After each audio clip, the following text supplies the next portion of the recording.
Hey, what's up, everybody? Welcome to GameFace 388 on Sifted Games at SIFTD.net. I'm Shane Satterfield.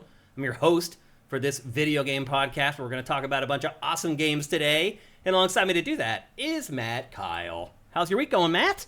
All right. We got Luna back. She totally ditched us last week, and we were Yeah. like, "Where the hell is Luna?" We go downstairs. She's just chilling down there. Yeah, she was in the curtains. Where She was it was too sunny. important for us last week. I got stuff to do, guys. I can't hang. Well, there's no sun in here. That's true. Yep.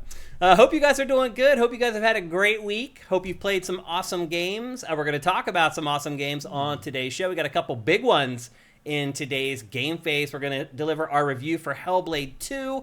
If you're one of our patrons, my game eval is already up at SIFTD.net, so you can go over there and check it out. However, I'm going to make sure that I provide different context today in our discussion on Hellblade 2, and obviously Matt has played it as well, so you'll get his perspective on it. We're going to talk about that. We're going to preview Assassin's Creed Shadows, which was just debuted this week. We have an awesome show for you guys. Before we get going, just a couple things. We are supported 100% at patreon.com/sifted. That's SIFTD. If you like this show, please head on over there and give us a pledge. For just $4 a month, you get all our content early. For $2 a month, you get Pactor Factor early. Again, that's where we're supported 100%. If you want to support us, that's the best place to do it. There are other ways you can help us, though. If you go down below, if you're watching this on YouTube, you can help us with Twitch Prime. And I just got to say, again, our Twitch Prime numbers are way down again this month. It happens, and I bring it up on the show. It goes back up to where it was for a month, and then it goes back down again. However, this time, I actually mentioned it a month ago, it didn't go back up. We've had 2 months of really low Twitch Prime numbers. So if you can help us out with that, we'd really appreciate it. Again, it's completely free as long as you're a subscriber of Amazon Prime. Again, directions down below on how to do that. What else we got here, Matt? How's your week been? Did you do anything fun this week? Not really. I went to see on Sunday. I went to see the 40th anniversary of Transformers theatrical thing they did, where they ran 4 episodes. The first 4 episodes of the original cartoon, and the first episode they had all the original voice actors who are still alive come in and do a table read of the script. Oh wow! And so they redid the whole performance with new stuff. And it was fun. Yeah. Frank Welker can still get a Megatron out, and of course Colin still sounds like Prime. Yeah. But it's fun. They didn't have any vocoder on it, obviously, so you get to hear Frank Welker do Soundwave, without the thing, which is just a really deep monotone version of Dr. Claw from Inspector Gadget. But it actually works. It actually doesn't. It's not really bad. It's so the vocoder isn't as heavy as you think, is what you're saying. No, the vocoder is on max on Soundwave. All the voices in the original show are flanged with the vocoder a little bit, but Soundwave, I think Soundwave was just somebody was like, "What happens if you do this?" It's like, "Oh, that sounds cool." Like, let's do that. So it's a little different, but it's neat. And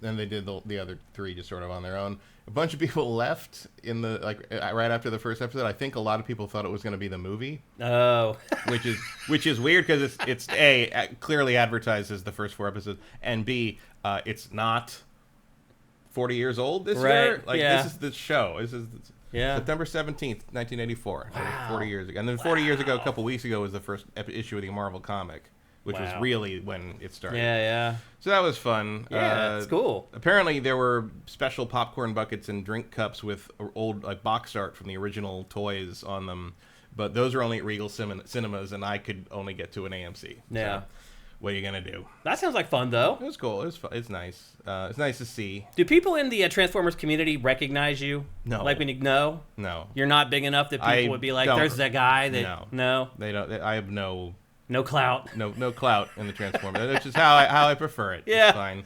Every once in a very, very great while, someone remembers that I'm the Transformers trivia guy from Attack of the Show. Oh, really? Like 20 years ago. Yeah. Which is crazy. But that's about it. That's pretty crazy, though, still. Hope you guys are doing good. It's interesting. I think Hellblade is kind of the first real big exclusive that's going straight to Game Pass. It feels like to me anyway. Starfield. Yeah, that's true. Yeah, Starfield was probably a better experiment. But yeah, another one of the big ones. It'll be interesting to see how it does. I almost say Hellblade was more along the way. No, it really wasn't more along the way. We're waiting for this shit, and it shows up, and there it is. Yeah, yep. And we'll be reviewing Hellblade here on the show shortly after we get through our housekeeping. Let's check in with you guys and see how y'all are doing this week, our fine crew. Lynn Jeff 99, thank you for Twitch Prime. Mike's Q says, Mike's Q has a message for you. I don't know what's going on with our chat here. Oh, here comes the hype train. That gift to subscription thing is huge. Yeah, I don't understand why we're missing so much of the chat. We're only seeing the gift. Grab that little gray thing and drag it up, maybe. This? The gray, under gift to subscription. See if you can move it. No. No. What the heck is going on there? That's very weird. It's like we only have this little section of chat. Maybe somebody in chat can tell us how to fix the chat. I don't know why I did this. David5807, thank you for Twitch Prime. It's probably just a new ad. It's an ad unit? Is that what it is? No, I think it's just like basically they're spamming you with, hey, gift a subscription to someone. Oh, gotcha. They shouldn't do that for us since we're streaming, but okay. You'd think, but... David5807, you're totally welcome for doing the stream. We love doing it. Pedor91, thank you for Twitch Prime. Let's see what else we got here. Don Lightheart, I was jamming out to the music in my chair. I don't know what song was playing, actually. I didn't take a look to see what was playing in my iPod, or on my iPhone. I said iPod.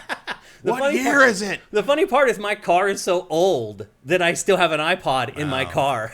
I had an iPod video in my car for years for my music thing, and then one day somebody broke into the garage in an apartment building and smashed the window and took it. And I'm like, have fun with a 10-year-old iPod video, dude. Like, you're going to regret stealing that one. Might get $3 for that at the pawn shop. Cinetike says, I'm not playing Hellblade 2 right now, so I can watch the show. That's how much I love GameFace. Thank you, man. I really appreciate that. Mr. 60, thank you for Twitch Prime. Silk Snake says, Soundwave sounds so weird without the effects after all these years of hearing it. Yeah, I can understand that for sure. And then Mike's Q says, Matt, I got to see Nausicaa on Sunday for the 40th anniversary. It was a great time. First Studio Ghibli movie. Yeah. Nausicaa Valley of the Wind. And then he points out that I already forgot about Starfield. Touche. Toast9, thank you for Twitch Prime. Vincent says, click the gray thing. That's what I said. Click the gray thing. The gray bar under that. There it is. Thank you, Vincent. I was trying to drag it upwards. That's what is the difference. One Super Master Gamer, thank you for Twitch Prime. Mighty Pony Girl, I put a reminder in my calendar to just switch to the Patreon. Great. That's awesome. Also, it would be awesome if you guys could put reminders in your calendars to resubscribe with Twitch Prime. I do realize it's a huge pain in the butt to have to go back every month and do it. But once you put that thing in your calendar, it makes it much easier to remember to do it. Nausicaa predates Ghibli's founding, but is considered the first Ghibli movie. Oh, really? Yeah, it's the team. It's been re-released under the Ghibli banner, unlike Castle Cagliostro, which is very similar but predates. That was a Lupin the Third thing, and unlike Grave of the Fireflies, which has a different distributor. Okay. Partly because the people who distribute Ghibli movies in the U.S. Do not want to put Grave of the Fireflies out under the same banner. Interesting. Because Grave of the Fireflies is about dying children in the aftermath of the Hiroshima bomb, and famously one of the worst double feature programs in the history of films. When that came out the same day as My Neighbor Totoro in Japan, and so they did double because it was like Miyazaki and Isao and all that. Like they did a double feature of it. So. You brought kids to like the whimsical Totoro thing, and then you had to watch this horrible aftermath of war. I mean, there was a lot of screaming, and it's held up as one of the most brain dead theater programming choices in the history of movies. When I was a little kid, my parents, my mom, my parents had already been divorced, but my mom took my sister and I to see Star Wars at a drive-in, and after Star Wars finished, there was a movie that had David Bowie in it called The Man Who Fell to Earth. And the very first scene in that movie is a sex scene in an elevator. And I just remember being like, my brain just couldn't compute what the hell was going on. Man Who Fell to Earth is not for kids. Yeah. Well, we ended up basically, we were in a station wagon. Would they even make those anymore?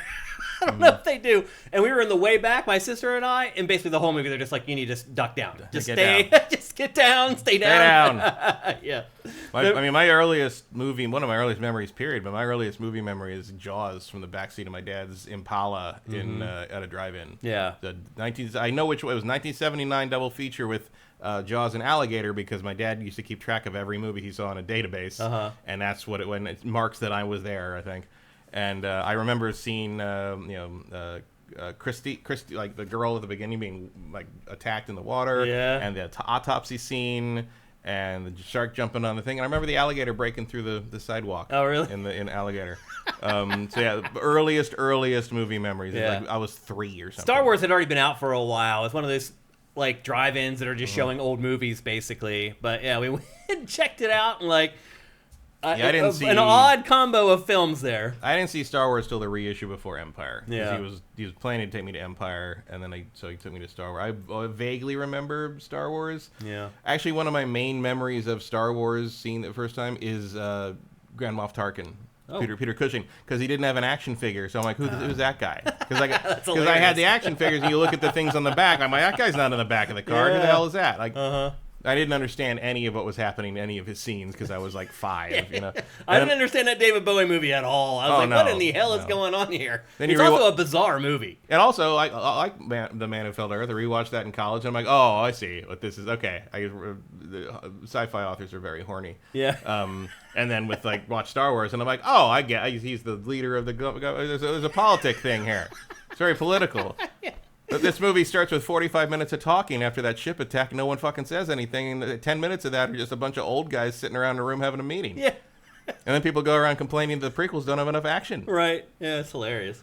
So anyway, again, hope you guys are having a good week. It'll be interesting to see how many of you guys over the next week are playing Hellblade and what your responses are to the game. And again, we're going to get to that in here in a minute.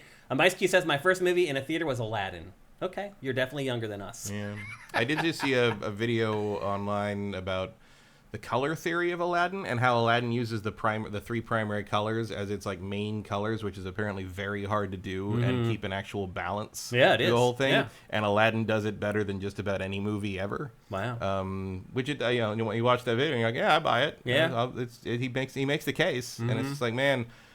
The Disney Renaissance really is titled correctly. They were just cranking out banger after banger, and up through Tarzan. Yeah, and then I like everything after. I like Treasure Planet and Atlantis, and really they don't drop the ball until you get into the Brother Bear Home on the Range area, which almost shut the animation wing down, and for good reason. Yeah. So anyway, I was over there this week. Where are you? I went to visit a friend on the Disney lot. Got to go around and saw the Marvel Studios lobby. And, you've had a great week. And that's awesome. The outside of the animation building, we couldn't get in there. I did notice. Not surprising. There's a Roy E. Disney animation building and a Roy O. Disney building, and I'm like, that must get annoying. Yeah. The two Roy. Or they just start calling them O. Well, I was like, that was weird. I was saying, do they call them O? He's like, or do they call them Rod and Red? And I'm just like, that would be weird, right? That'd be pretty weird. Yeah. Well, the animation building has a giant Mickey Sorcerer hat on it, so I'm just like, you probably just call that the animation building. Yeah. Right? Yep. That was pretty neat. That's cool. Before we get going, a couple pieces of housekeeping before our housekeeping. I know that's weird. First of all, we are taking questions for Pactor Factor right now. Right this minute. In fact, if you have not left a question for Pactor Factor, leave this stream right now. Close your tab or whatever. Go over to SIFTD.net. Go to patreon.com/SIFTD. Or if you're a YouTube fan, you can go to our community tab on our YouTube channel and you can leave a question there. We always get questions from you guys on YouTube like, when can I leave a question? A lot of times you guys leave questions in the comments for episodes. And every time I go in and I say, hey guy or girl, we take questions at very specific times for the show. Keep an eye on our community tab. Now's the time. And we need questions. We're shooting shows tomorrow morning. And in fact, my life is going to suck for the next 40 hours. But anyway, I have to get through all this show, publish it tomorrow morning, and then drive down to Long Beach for PAC. I need your questions. We've only had the call out now for about 24 hours, but we don't have anywhere near enough to shoot the full round of episodes. The other thing, too, is it's becoming difficult to get questions from you guys. Some of you guys, I'm seeing in the chat right now, you guys haven't asked a question for Pactor Factor. Some of you guys in years. Get off the bench. Go ask some questions, because I'm just telling you, if it keeps getting like this where we can't get questions, we're going to change the format of Pactor Factor. We're going to take it away from you guys. It's going to become about bourbon. It might. It might. If we give Pac his druthers, it will be about scotch and bourbon. I will obviously try to keep that from happening, but I'm just telling you, we may have to change the format of the show so he's no longer answering your questions. Think about that. This show has been on a run. Think about that. Michael Pachter with no guidance. Yeah. Just talking. Unhinged. Look Unleashed. But seriously, like, first it was Pack Attack, now it's Pachter Factor. This show in this form has been running for like almost 2 decades at this point. I'm telling you, if we don't start getting more questions for it, it's going to end. Or we're going to have to completely reformat the show and turn it into something else. I'm really bummed that, like, on our Patreon, you guys aren't asking questions. And we have, like, so many people that are there paying $2 a month just for Pachter Factor, but none of them will ask any questions. So, again... It's because they're so well informed from this show that they don't need to know what Pachter thinks about anything. The other problem, too, is that, like, this is my last chance to get you guys to ask questions here on this live stream, because by the time this show goes up tomorrow, the archive, I'll already be driving down to Long Beach. So, again... I need the people on this live stream right now to go and ask a question for Pachter Factor right now. I saw him answer a question on Twitter yesterday. I'm like, what are you doing, dude? Yeah. We need that question for the show. And he was like, ha ha. I'm like, no, I'm not kidding. Like, we need that question for the show. So anyway, that's where we're at with Pachter Factor. You guys could probably still use it because I probably can't. Nobody looks at Twitter. No, you're right. Nobody does. You're right. So anyway, look, there are so many of you guys that used to ask great questions. Every once in a while, I go back and I look at old episodes, and a lot of the people I'm seeing in this list right now in our chat, you guys used to ask great questions for the show. I don't know why you don't do it anymore. It takes a couple seconds, so please go do it. More housekeeping before the housekeeping. What we're going to do for our not E3 coverage. So unfortunately, Matt is not going to be able to be around. He has some personal stuff that he has to take care of, so he won't be around for E3 week. But... I wouldn't say that there's no replacement for Matt, obviously, but I did think we did find some people that you're going to like to hear from, and one of them is Pachter. Pachter is going to be a part of our Not E3 coverage. And also, Marcus Beer. If he shows up, it's going to Making good all these years later. Seriously, though. Like, I feel like this is a chance for him to kind of redeem himself a little bit. 9 years later. Seriously.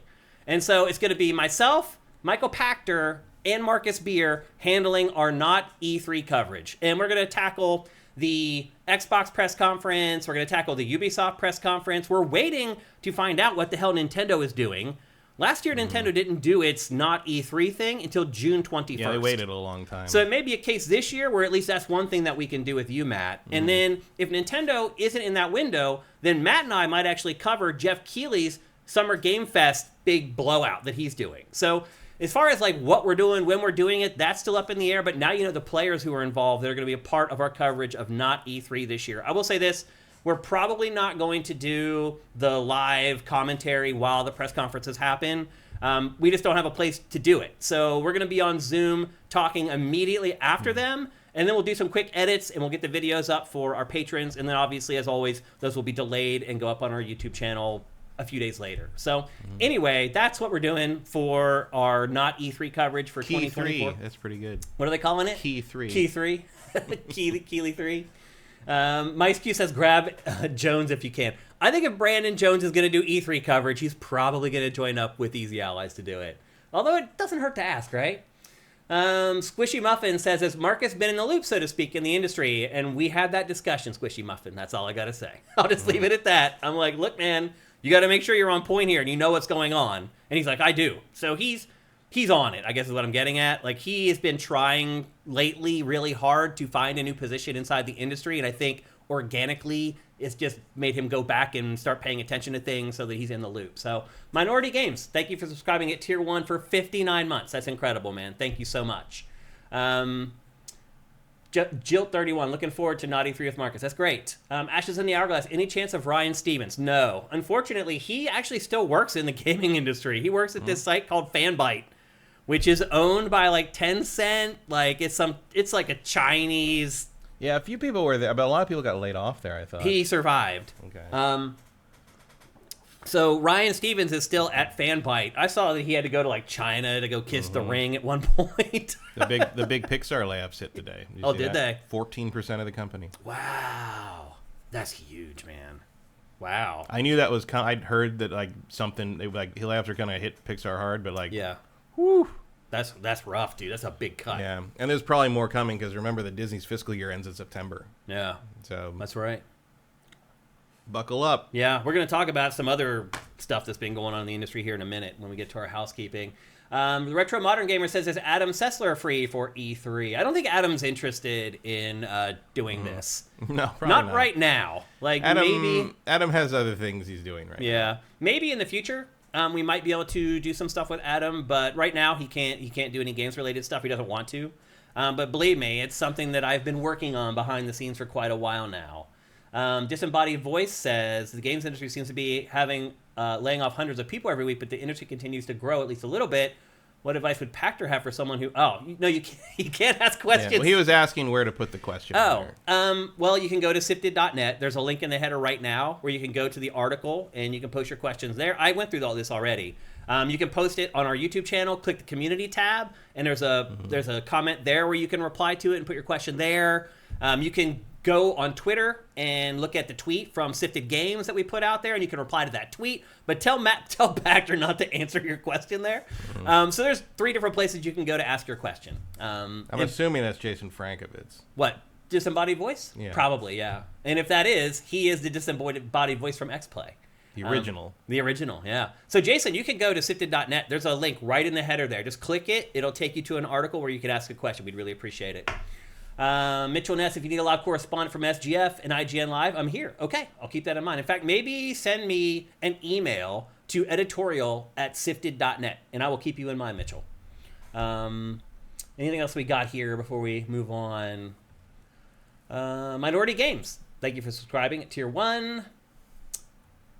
I think that's it. I think we might be ready to actually get on with the housekeeping. Again, we'll have more details on the exact dates and times as far as our not E3 coverage as we get a little closer. We're obviously still 3 or 4 weeks away from all that stuff happening, so we got some time.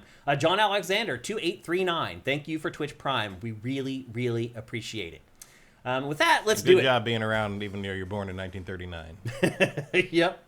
And with that, it's time to get on with our housekeeping. Let's kick off this show. Let's get it going. Our first story is related to the biggest game on the planet, Grand Theft Auto 6. Unfortunately, we got some bad news this week, Matt. The game has been delayed. No. It wasn't really delayed.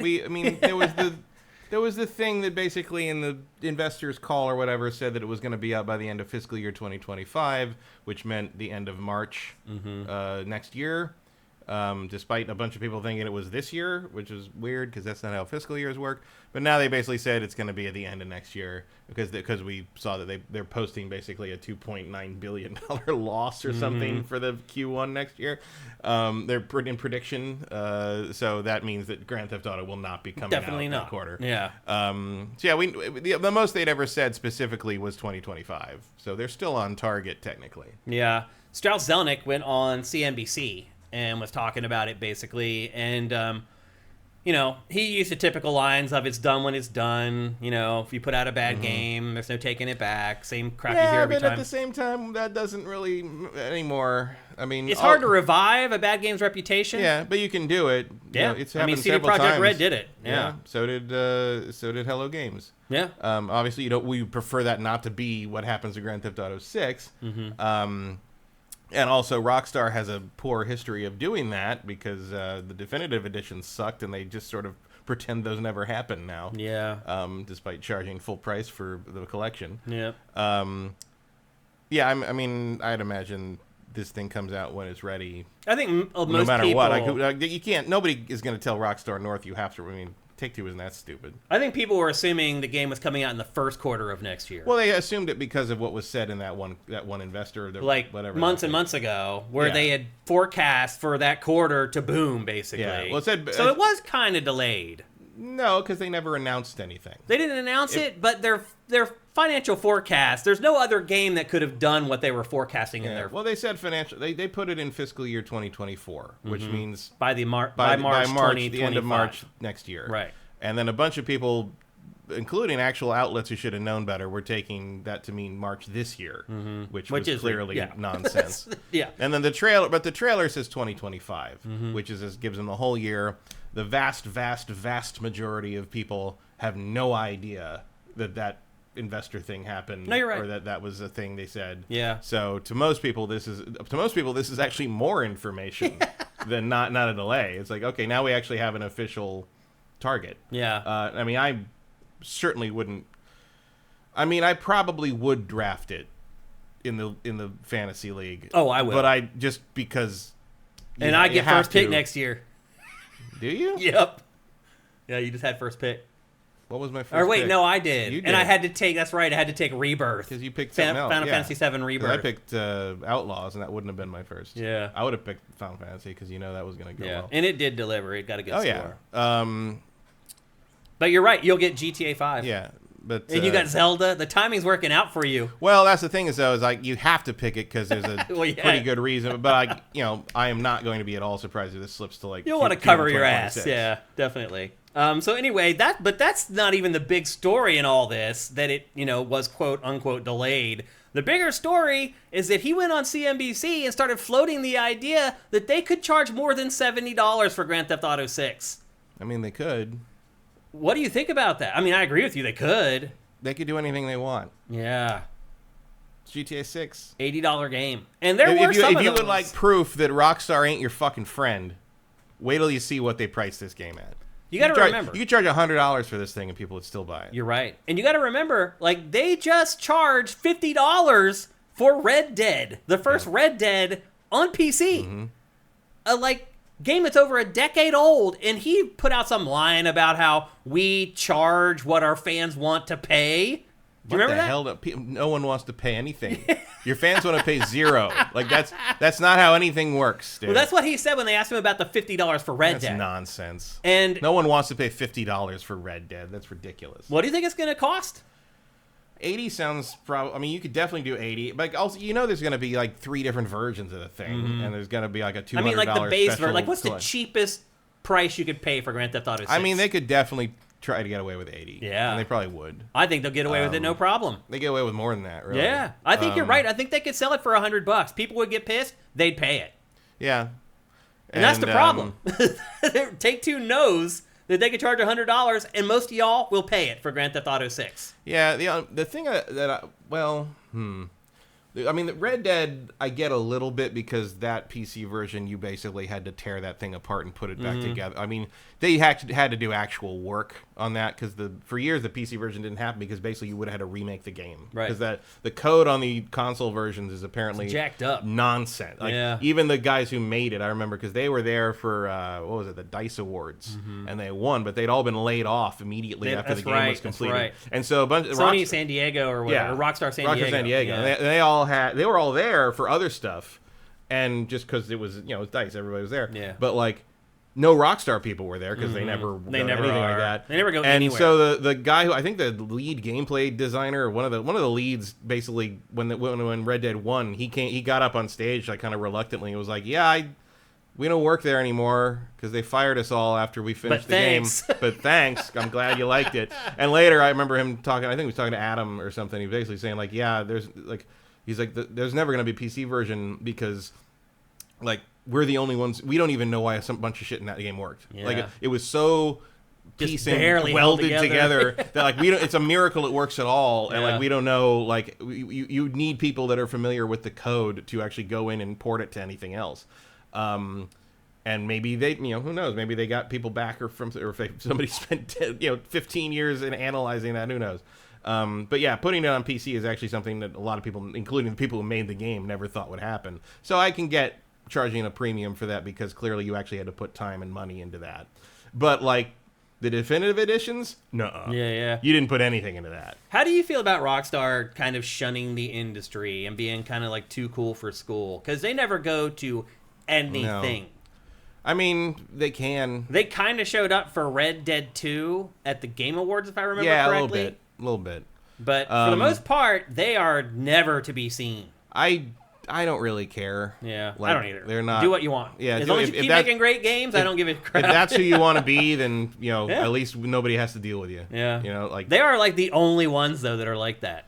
Yeah, I mean some of it probably. Even Naughty Dog, they show up in full force for everything. Yeah. Naughty Dog's just a name. Yeah. They're actually very nice. They are. Yeah. But Rockstar lives up to its pretentious name. It does. Yeah. And it's part of the mythos, I guess. And some, I mean, a lot of that's just because of the Housers and who they were. I don't mean some part of it. I'm sure there's only one left. Part of it, I'm sure, is that Rockstar North was in Scotland, right? So it's like that's a long way to go to do anything. But they live in New York. Yeah, they live in New York. But like there's just they don't have to. Yeah. You know, they don't, and they kind of have the whole thing like we let the games speak for themselves, and it's just like, all right, you've been saying the same thing for 20 years, so I think we know what you have to say at this point. That's my main thing with GTA 6 is I sure hope they get some kind of new idea in terms of how to approach the material. It's like, yes, the series is a satire of America, and has been for since the beginning, since the 90s in the first games. But at some point, you got to evolve that, and at some point, you got to evolve past that South Park sort of centrism of like everyone's an idiot kind of thing. Because there's things that are bigger idiots these days that maybe it's time to acknowledge. People in chat, people are saying, well, Silkshake says he doesn't like the trailer. Retro Modern Gamer I think they will ask 70. They're definitely asking at least 70. I mean, everything's 70. Everything's 70 now. Noxator says 80 might be my threshold to wait for a sale. I do wonder if a lot of people feel like you, if that's going to be the case, where people are like, you know what? And then Silk Snake says there'll be crazy editions like €150, €500. I don't understand. Rockstar does go bonkers. It's crazy. With that it's stuff. Weird to me that people are suddenly whining about like the 100 plus editions of like Assassin's Creed and Star Wars Outlaws, because I was like, that's been a thing since like for like 15 plus years, like ridiculous collector's editions and high end bundles of they used to come with statue like that. Remember the Halo Reach thing? It was like $150 and it came with a giant. It didn't even come with a game. Yeah, it was nonsense. Well, then there was the Halo one that came with the big Master Chief helmet, which I still have. I think I have that somewhere. I have the Mass Effect. Was that Halo 3? Yeah, Halo 3, the cat helmet edition. Yeah, because I remember you could take the helmet off and then the game was inside the helmet. Yeah. It goes back forever, and like all of a sudden, my theory is that it's a bunch of like they're just gotten old enough that they have to buy their own games and their parents aren't buying them for them anymore. That's why it's like, wait a minute, these things are cost money. It's like, yeah, they're pretty expensive, huh? Darmus, thank you for Twitch Prime, man. Appreciate it. We appreciate every single one of you guys who take a second to give us Twitch Prime. It makes a big difference for us. I mean, Rockstar is really just sort of doing that thing where they acknowledge that they are the 800-pound gorilla and whatever they can do, whatever shove their weight want. around, and I don't. And they're not conscientious either. No, they would sit there and be like, "What is this going to do to the rest of the industry?" They don't care. No, they don't care. I would argue it's not going to do much because like.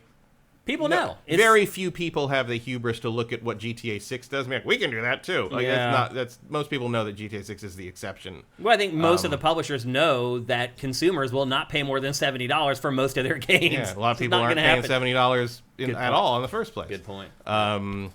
So yeah, it's like they can do it and kind of see where the chips fall. I imagine it'll work out pretty well for them because it's GTA 6. It's just GTA is an outlier and always has been. I'm going to say $80 right now. It wouldn't surprise me. Yeah. I do think if they go over that, I think that's when you're really testing people. I wonder if it'll be like a thing where. I wonder if they'll split it apart from GTA Online. Maybe. I mean, if you'll buy probably the campaign and GTA Online separately, and like maybe it'll be like 40 each, and you'll have to pay 80 for the full thing. I doubt they would. But they wouldn't let you have the single player. Nobody would pay $40 for GTA Online. Yeah, but like I can't see them selling the single player alone because they want you. Because that's where all the money comes from. Because they want you in that ecosystem. Yeah.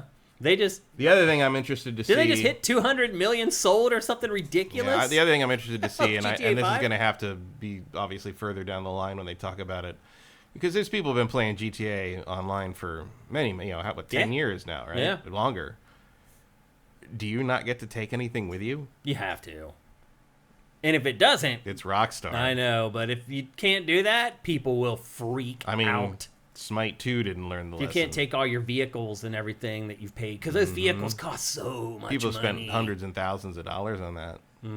It'll be interesting, but I think that they will. It would be... And it's got to be like, at least some stuff comes with you, not like just like, you get 10 extra Rockstar bucks for being a subscriber to the... It's like, you bought that many great white shark bite card things, you better get to bring your fucking jets with you. Yep, I hear you. So anyway, that's the latest on Grand Theft Auto 6, undoubtedly the biggest game in the industry right now. Vincent makes the good point that it is 2K who makes you reset NBA every year. That's true. And did the in-game ads and all the other shady stuff they've done with it. Yeah. We'll see, but I'm saying I think $80 is going to be the number. We'll see where it ends up. I mean, the fact that they're floating that this early indicates that that's probably what they're planning on doing. Yep. So Nintendo has been on a roll for like the last 7 years, literally just printing money like it used to with the DS, with the Switch.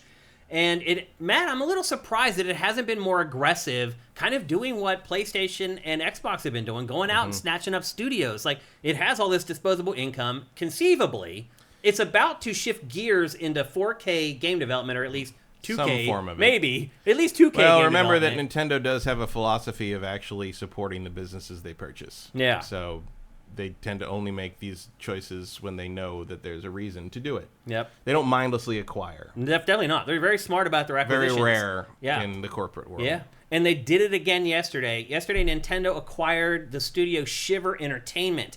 It is the studio that created Hogwarts Legacy for the Switch. And I just got to say, Matt, Hogwarts Legacy on the Switch is like witchcraft. Yeah, they pulled some pretty dark magic off on this. That it runs on Switch is mind-blowing. And they did such a good job that Nintendo acquired them. And remember that this is kind of the pattern for Nintendo acquiring studios. They've done this for decades. Like they bought Factor 5 when they did all that impressive sound stuff on the N64. Musix, M-U-S-Y-X. Yeah. They bought Angel Studios when they figured out how to do the Resident Evil FMV on the N64. Like that. And then they ended up doing like baseball games. Yeah, it was a weird. I mean, they did some other stuff. They did. They basically figured out how to do video on cartridges. Yeah. Which was pretty impressive for the time. Yeah, even though they were awful looking. Yeah, it didn't sounded look terrible. very good, but it was there. Yeah, right? it was there. It worked. And so Nintendo, if you can pull some amazing stuff off with Nintendo hardware, Nintendo stands a pretty good chance of acquiring you, it seems. And that's what's happened here. This to me is an incredibly smart acquisition because it fills a hole that Nintendo has in its lineup of development studios. There's no studio that is well versed in making massive open world games.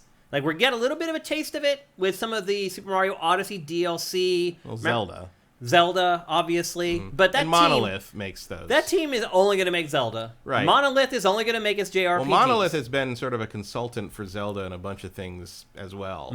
It wouldn't surprise me if Shiver's being brought on in large part as a support team for other teams who want to make larger, more open things. That could be. Or if they decide that they want to make one of their other IP more of an open world franchise. Somewhat. I think it's more like, because I don't know what Shiver has done in terms of original content. Yeah. I feel like this is a tech buy. Yeah, I mean, I'm not saying that they would let this studio create a new IP, but they might let them work on one of their existing IP. Yeah, I'm not sure what that would be. I'm trying to think of Nintendo. Metroid, although obviously Metroid is an open world. Is not. I don't know about that. Yeah. I guess a Prime, but that's not the same thing. Kid Icarus. I mean, there are properties they could use. I guess a Kid Icarus that doesn't require you to. I mean, Kid Icarus isn't that Hogwarts Legacy with a different skin? Somewhat. Kinda. Or what's that Ubisoft Immortal Phoenix Rising? Yeah. Kind of thing. Immortals, yeah, Phoenix Rising. Which inexplicably was killed. Yeah, the sequel was canceled. Yeah. That's too bad. I like that. Yeah. I guess I could see that. Or another Star Fox adventure. It could be Star Fox, though. Yeah. A Star Fox adventure where you can actually get in the ship and fly around would be pretty cool. Or any of the land vehicles or whatever. Like, Star Fox could work in an open world for sure. Yeah.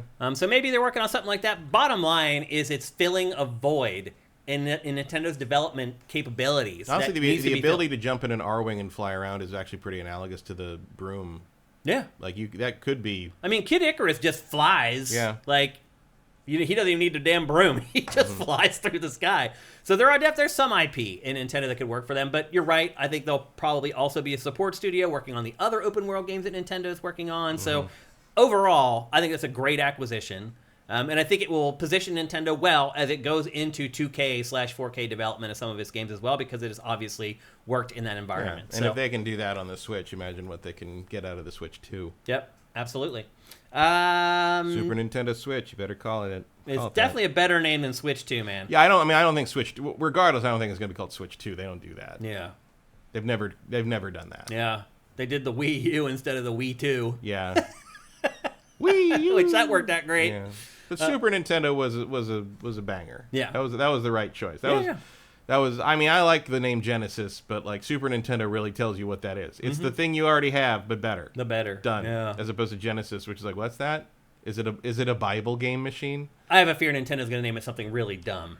I always wish the Saturn was called the Exodus. Yeah. It's like just stay with the biblical name Exodus, a departure from normal video game systems.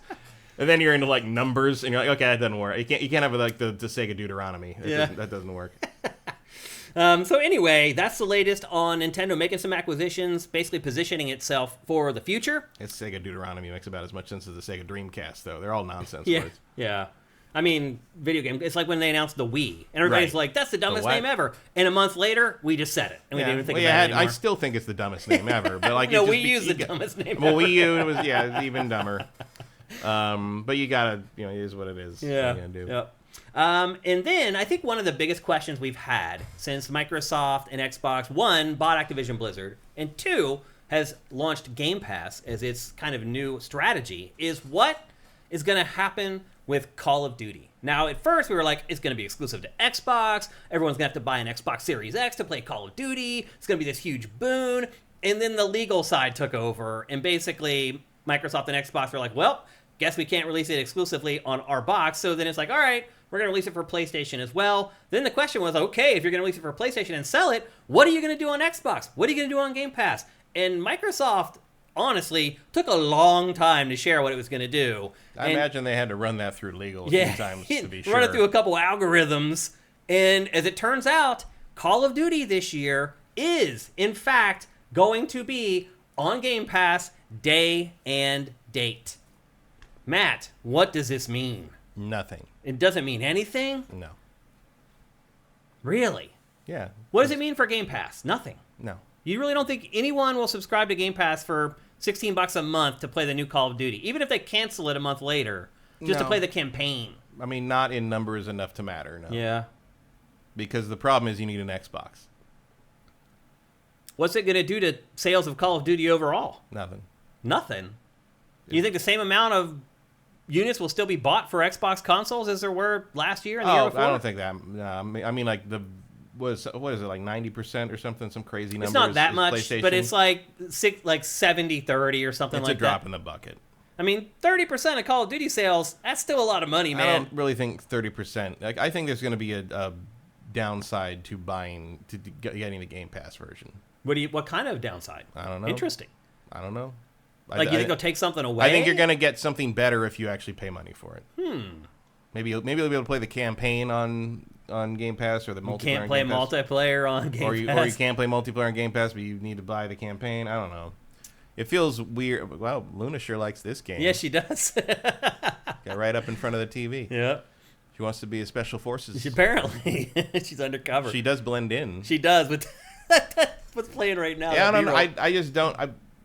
We just had this conversation about how Xbox is so woefully in the dust, compared to PlayStation and PC. I just don't think it. I think it's too little, too late. I mean, I think they're going to sell less. I think they're going to make less money off of Call of Duty. Marginally, that 30% that they're selling is going to go down to like 3%. No, I think it's going to might go down 3%. You think they'll still sell 30% on Xbox? Here's the thing. I think they need to do a very aggressive campaign explaining to Call of Duty players what Game Pass is. Yeah. Because I think most people don't know what most of this audience doesn't know what that is. Yeah, you're maybe right. I mean, there are generally casual players. Yeah, like the people that and people playing Call of Duty on Xbox. Like, I'm not sure who that is. Like, are those the people that started on Xbox 360 and just never switched brands because they have brand loyalty? Yeah. Are they hardcore gamers that like have everything and they we for have some reason people prefer on SIFTD that are big parts of our community that are Xbox owners that buy Call of Duty every year. So I don't know. Like, I just don't think it's that big a deal. I mean, losing 30% of that revenue is a big deal. But I don't think they're going to lose anything close to that. I think it's going to be much smaller than that. I think they'll lose most of it. Because it's just so easy to just go pay $16 instead of $70. I would think so, but at the same time, I think people are it's what they play. That's what the game they buy every year. You know, it's like they just buy it. That's why I say I think if they actually want to push people to Game Pass, and I assume they do, like, I think they really need to have some kind of aggressive education campaign of what Game Pass is and why you want it, and that yes, you will get the game you normally pay $70 for included with your $15 a month subscription. And you never know. Maybe people are going to look at that and be like, well, I play the game all year, so it's actually cheap. It's the only thing I play, so it's actually cheaper to just buy it. It is for those people. Yeah. Because if you are a multiplayer person and you're going to play it from November until the next November, that's 12 months times $16. You're paying like $180 to play it on Game Pass. I mean, to that point, you may be right. People who are multiplayer-centric players of Call of Duty, they probably are just going to buy the game.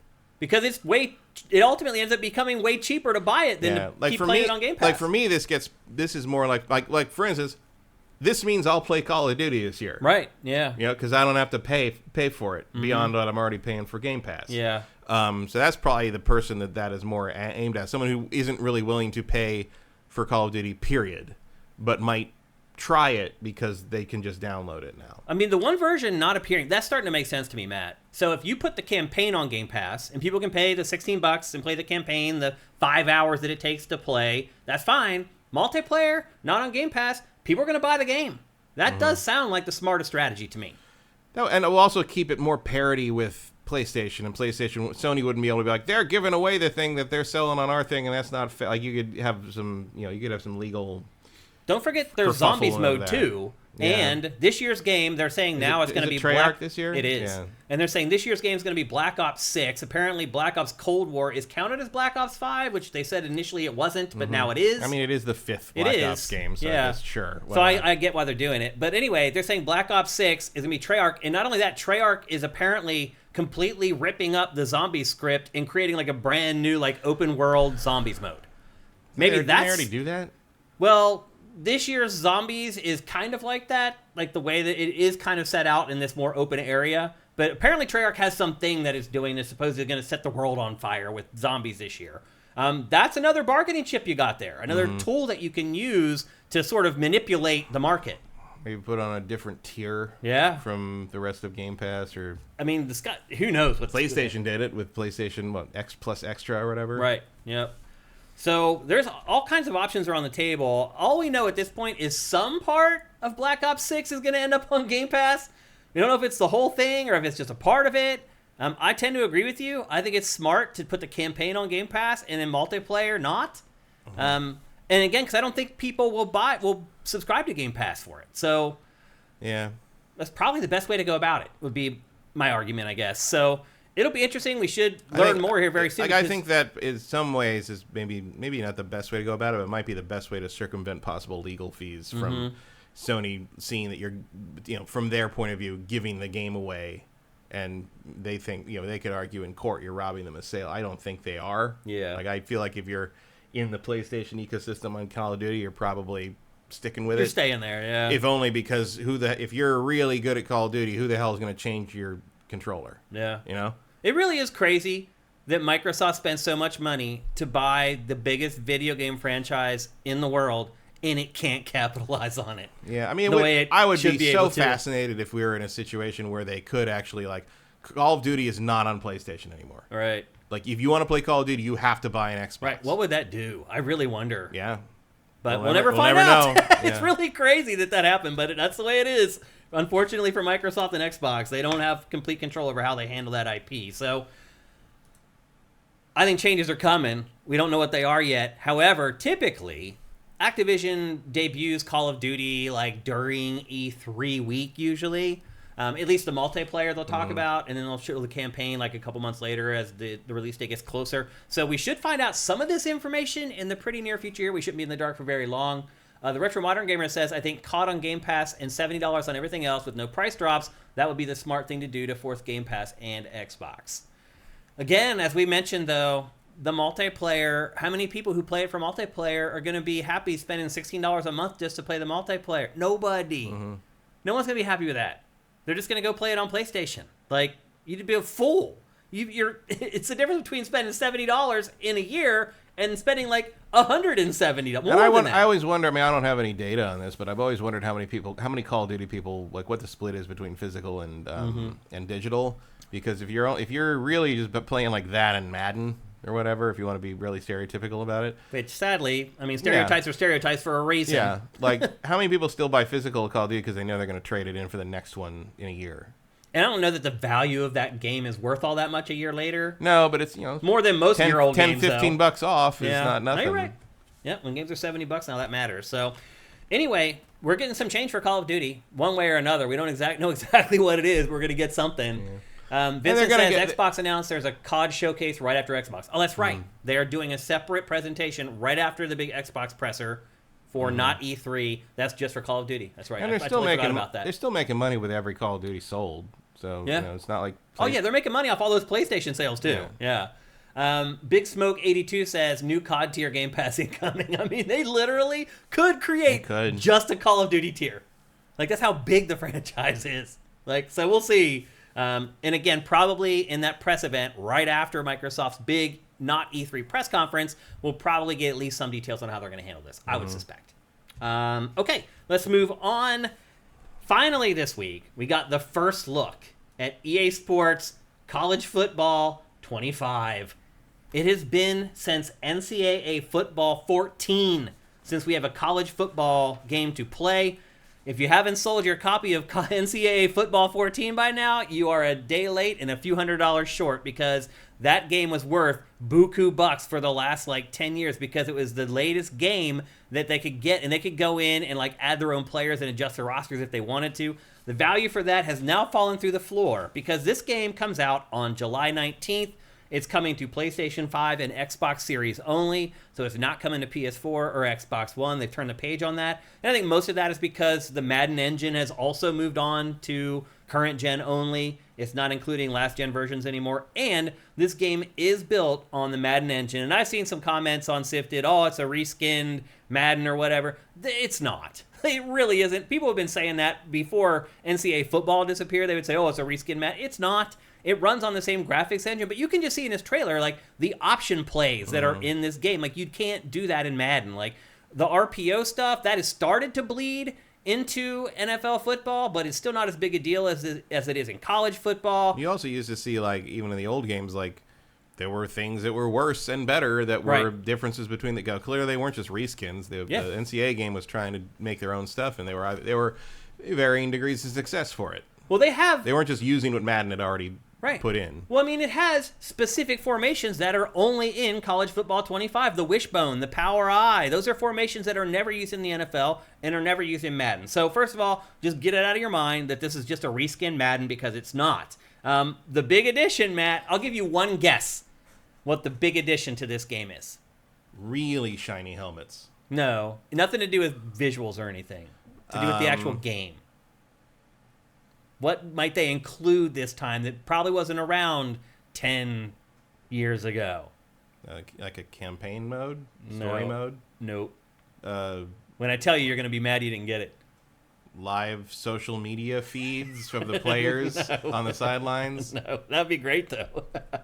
No, it's Ultimate Team. Oh. It's their game as a service. That's where they make all their money. Okay, so Ultimate Team is very based around the players themselves, right? Yes. Are the players getting paid for that? They are, yep. Okay. Yep. So there's Ultimate Team, which is basically the fantasy football card-based mode where people pay a ton of money for cards, and EA makes a ton of money off of it. That's going to be in there. There's Road to Glory. There's Road to the College Football Playoff. And there's a Dynasty mode, and I think when people miss the most about college football is the Dynasty mode and all the recruiting stuff that's in there, because that's what really sets NCAA football apart from Madden, is going out, recruiting, going on the road, getting these students to sign.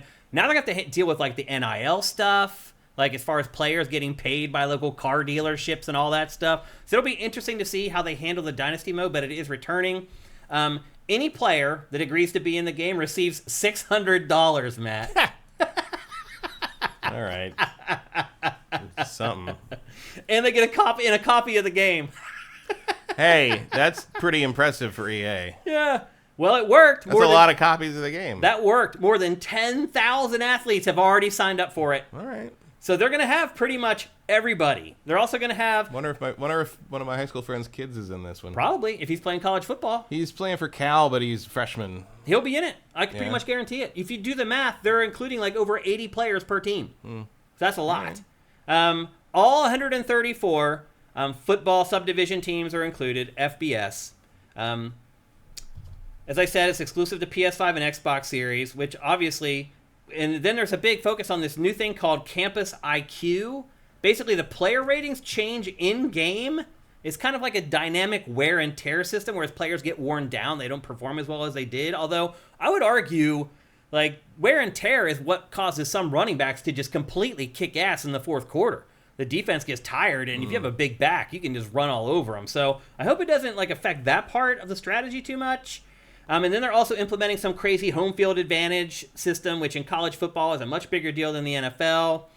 And the one thing that is a little bit weird is they did not end up getting the licenses for a lot of the trophies, like the Ray Guy trophy for like the best punter or whatever. A lot of that stuff is not going to be in there, but they will include the Heisman Trophy, which is the most important one, the one that everybody knows. So I'm thinking this game is shaping up to be something that college football fans are going to love. And the wait's been a long one, but it looks like it's going to be worth all the time that people were yearning for college football. I used to play the crap out of NCAA college football. I got so deep into the recruiting, and then the crappy part was like, as the more you played it, the more bugs would be uncovered. Like, you get really deep into the recruiting, and suddenly you just see like things starting going haywire in the code after a while. But they've had plenty of time to make sure this game is bug-free. They've had 10 years to get this thing into shape. So everything that we know right now about college football 25, I think people should generally be pretty happy about it. I think it's what people wanted. They haven't strayed from what made the old NCAA football games popular and made people like them, but they're also adding new modes that people expect. Like, we make fun of Ultimate Team. We hate Ultimate Team. Most people don't. Most people love it. That's why they make so much money off of it, because people are like, hell yeah, I'll buy another pack of cards. Like, so one thing I will say, you may think that that's dastardly, and maybe like, I don't like that they put Ultimate Team in there. But what it's going to do, it's going to ensure that the college football franchise continues forever. We're never going to have another case where it just disappears for 10 years. So sometimes you have to take the good with the bad. Yeah, if there's you a want point at something which you if you know, you can think the Ultimate Team thing is predatory or whatever, but like at a certain point, if people are buying it, yeah, what are you gonna do? It's skeevy and it's slimy and it's loot boxy and all that stuff, but you guys keep buying the card packs, and if you stop doing that, they'll stop putting the Ultimate Team mode in the game. It's also a very good illustration of my old chestnut of just like, loot boxes are just trading card packs. Yeah. Like, and no one ever complained about that being gambling back when people were buying Topps, baseball cards yeah. and shit. I mean, that was the same deal. It was the exact same thing. You get a pack of baseball cards, you don't know who's in there. No. You don't know if Ricky Henderson's rookie card's going to be in there or whatever. You don't know if you got that Jose Canseco rated rookie. Yeah, and if you did, you gotta guard it, but then you don't know he's going to be popular, and you give that card to your younger brother, and he uses it to do the thing in the spokes, the bicycle, to make the motorcycle sound, and then Jose Canseco blows up, and you realize you gave a $400 card to your brother to destroy.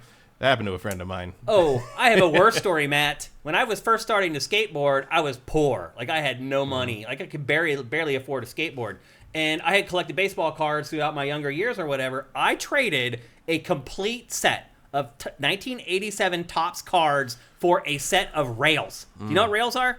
Yeah, the little things on the side of the skateboard. The plastic strips that are on the bottom to help you slide. Yeah. Those cost like $8. So and I traded 1987 full Topps card for skateboard rails. That's not even retail. It was it's one of the dumbest things I've ever done in my life. But I was so desperate to be able to skate, and I had no money. And now that full set is worth thousands and thousands of dollars. I'm still friends with the guy I traded it to. He still makes fun of me for it. That was literally like 40 years ago or 30-some years ago. So anyway, that was almost 40 years ago. Dude, yeah, it burned me bad. The first thing I ever did at my first job I ever had, other than a paper route, which doesn't count, I don't think, which I helped my friend on. I worked at a video arcade / card shop, comic shop, porn rental store. And my first job when I first got in there is the owner pointed me to a little closet where he stored everything. And he's like, all these boxes are my baseball card collection from when I was a kid to today. I want you to go through all of them and organize them all. They had all these old boxes with slots in them, right? He's like, organize them all by team and then by player, by number. Wow. And so I had to go through 20 years of Topps and Fleer and everything you think of, and going through every single. I just sat there all day. When your normally fun job sucks. And I actually kind of enjoyed it because really? I like organizing things like that. Okay. And it wasn't my stuff, so I didn't worried about damaging it. Yeah. So my whole job was bagging and boarding the new comics on Wednesdays, and then the rest of it was just like organizing his baseball card collection. Yeah. And then at the end of the whole thing, it turned out that I figured I was doing it because he was going to put them all out for sale. And it turned out he just wanted someone to organize his collection, didn't want to do it himself. And I'm like, all right. He got the job done, didn't he? Yeah. There was a period there where I really knew a lot about the Mariners. Yeah. It was just because he had a lot of Mariners. I don't know why, but I'm like, why do you have so many Mariners cards? I don't know. It's just what comes in the packs. How it happens. Yeah. Yep. Well, there you go. That's the latest on College Football 25. Again, don't forget, it comes out on July 19th for PS5 and Xbox Series. I had paper cuts all over my fingers for weeks. Yeah. Because they were like the old cardboard. It wasn't also like dry your hands out. Yeah, They'll take absolutely. all the moisture out of it and make your fingers crack. Yeah, and sometimes, like, the old ones, like, you'd still find, like, the ancient stick of gum, like, packed like, between them. them. Flick it and it just shatters. And yeah, like just dust. Yeah. Yep. Those are the days. All right, so anyway, we started with a bunch of the guys at the arcade started betting each other to like eat it. Oh, like that might make you sick. Yeah, I didn't do it, but like a bunch of the guys who were in just to play Mortal Kombat and NBA Jam all the time were just like, it was like how much you bet me to eat nothing. How much you dare me to eat the ancient gum, the ancient, and like that was a thing. They just wanted to eat the ancient gum. They did. They would also they would have drunk the mummy juice if that was an option for them then. That was the kind of place we were where it was a lot of fun. Yeah. So the last couple of weeks, we've talked about how Ubisoft is about to finally launch its free-to-play Call of Duty killer called X-Defiant, the game that Matt can never remember the name to, and I don't blame him. Such a dumb name. I can see why. And on the heels of that, the game is finally coming out after all this time. Ubisoft canceled another one of its free-to-play shooters. Tom Clancy, The Division Heartland, has been canceled. It feels like Ubisoft, Matt, a few years ago was ahead of PlayStation. And it realized, like, hey, we need to create games as a service because that's where all the money is coming from. And it launched all these projects, and as it turns out, it sounds like only one of them is going to end up really coming to fruition. Well, and also it's kind of this thing where it's like, do you guys realize that these are all indistinguishable from each other? I mean, can you anybody looking at this, can you tell the difference between this and X-Defiant? No. You only need one Tom Clancy game at a time. Yeah. Particularly a game as a service Tom Clancy game. In terms of that, sure. Yeah, single-player games. Either do The Division or X-Defiant. Yeah. Or, or even the Ghost Recon thing. Yeah. I mean, they're never going to try that again after Breakpoint. Yeah, I don't think so. Breakpoint made them afraid of that brand for another 20 years. Probably, yeah. It was too bad because I like those games. Yeah, I did too. So yeah, I mean, it does appear that Ubisoft is like, look, we can really. It probably can only support one at a time. It's a lot of work supporting games as a service. Like, you have to be engaged with your community. You have to constantly be creating and adding new content to the ecosystem. It's a whole different job that a lot of these publishers, in all honesty, have struggled to come to grips with. They just aren't used to doing it, and a lot of them have failed. Ubisoft has failed. Like, I started looking through. So I click on, you guys may not even realize that SIFTD does this, but you can go to a game page and click on the publisher Ubisoft. It'll take you to the publisher page, and it lists every game that publisher has published. Now, we're missing some of the older stuff, but pretty much everything from the last 20 years is there. And Matt, there are literally 8 games like this from Ubisoft where they announced it. They even maybe talked about it at a press conference, put out a trailer for it. Never hear from it again. A year later, they put out maybe one other trailer or a developer doc where they interview the development team, and then it just disappears. Yeah. It's crazy. It's not just games as a service. It's everything. It's everything. It's insane how much money Ubisoft wastes on stuff that never comes out. I know people that say that Beyond Good and Evil 2 never existed. Yeah. There's another one. There's another one. I mean, it did, because they put out those things for a while that showed in-development footage. From the previous version, but the version with the monkey and all that, as far as I know, that was never a real thing. There were people putting together some kind of thing, but it was never a real game, a real thing that was going to come out. Yeah, I mean, that's just one example. There's tons of them from Ubisoft. It writes off so much wasted money.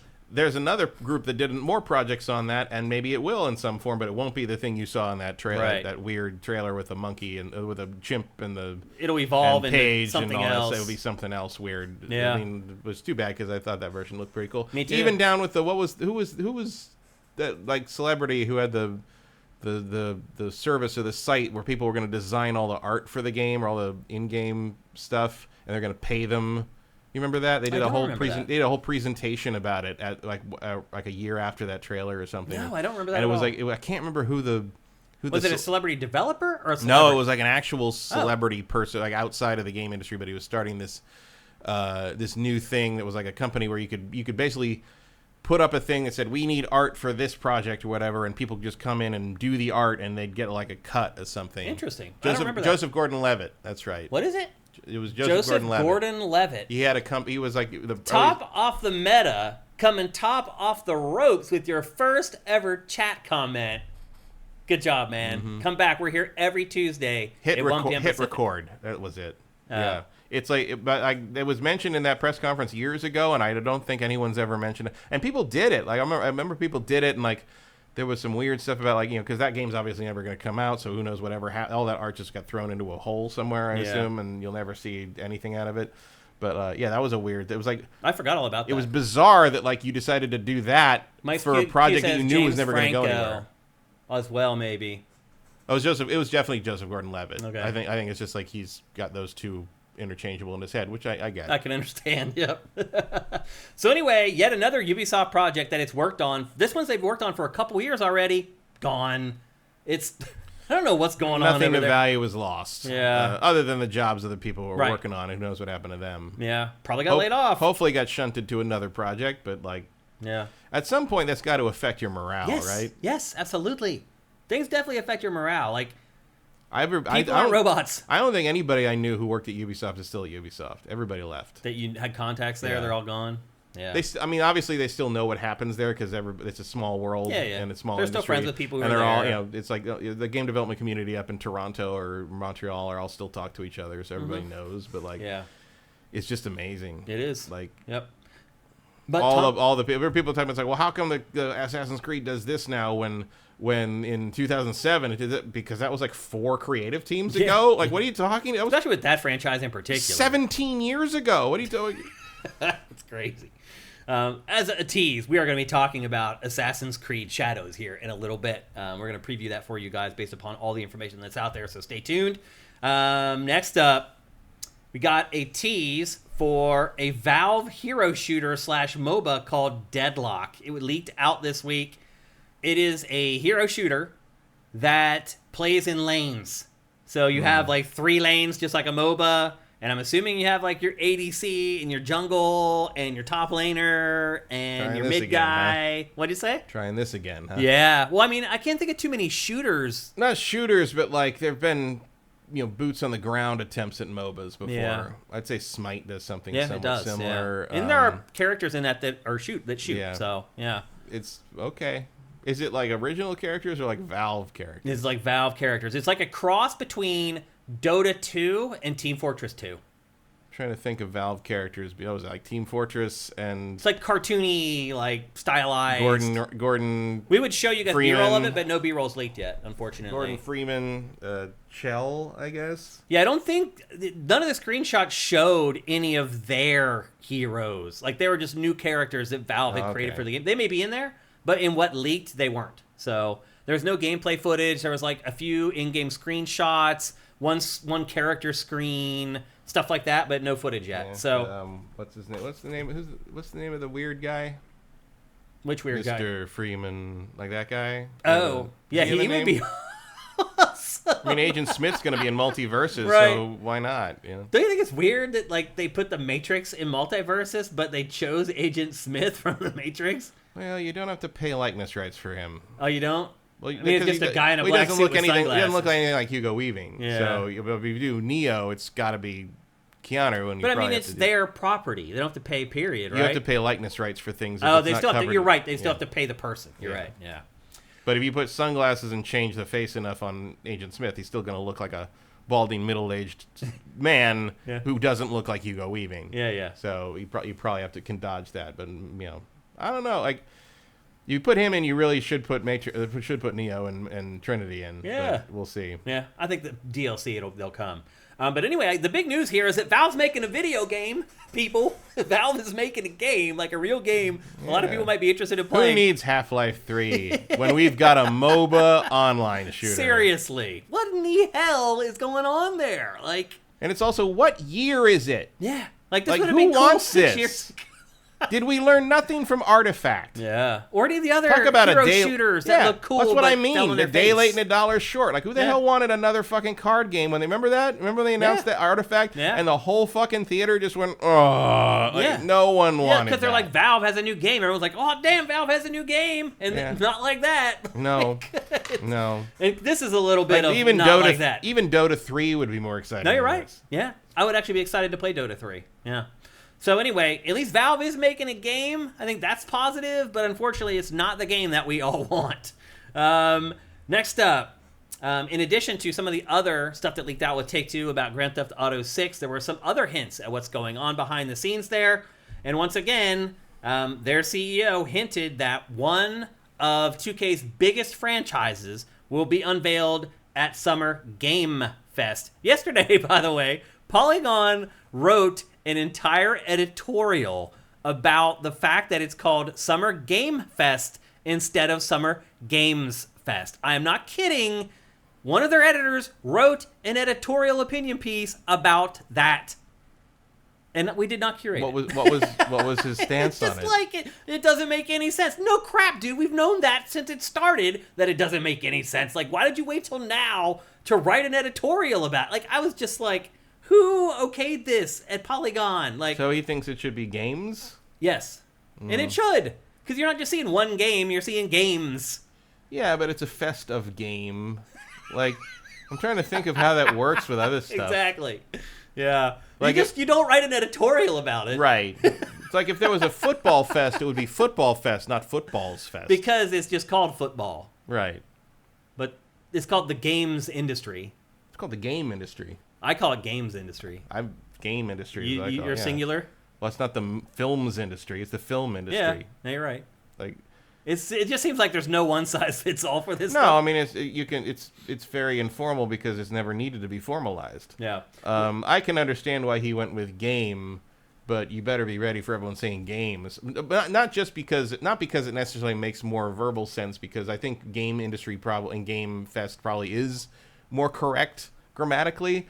But like Game Fest doesn't roll off the tongue the way Games Fest does. Yeah. Games Fest feels easier to say, and that's what people are going to say. And I guess he probably wants you to say SGF, which is a terrible, terrible. Well, the irony, Matt, is that Polygon's editorial didn't even broach that topic. It was just like it's dumb. Like, I mean, you think I mean, TGA is an okay acronym. Yeah. It's weird that the T is the.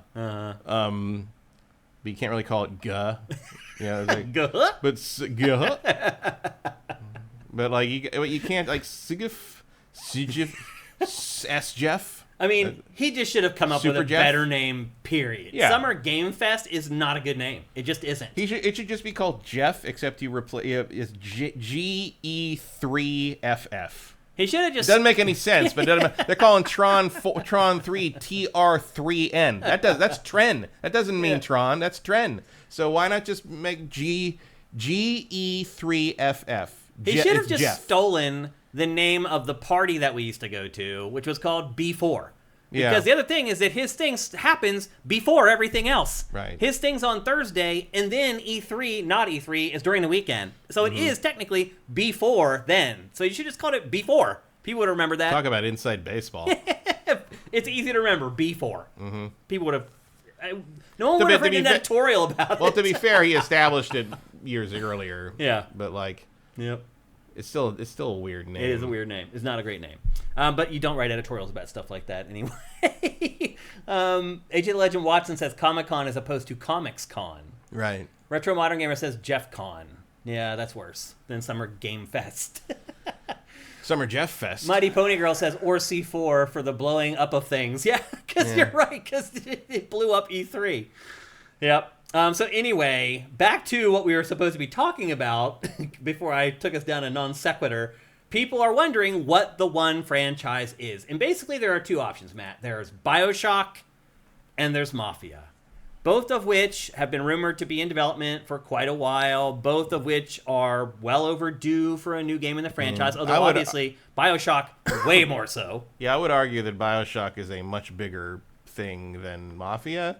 But... I also have no problem believing that a Take-Two exec would describe Mafia as one of their, you have to call it. Every game is going to be gigantic. Biggest thing ever. But I agree with you. The way the verbiage was from Take-Two, I think it's BioShock. Is not Borderlands? No. We're sure of that?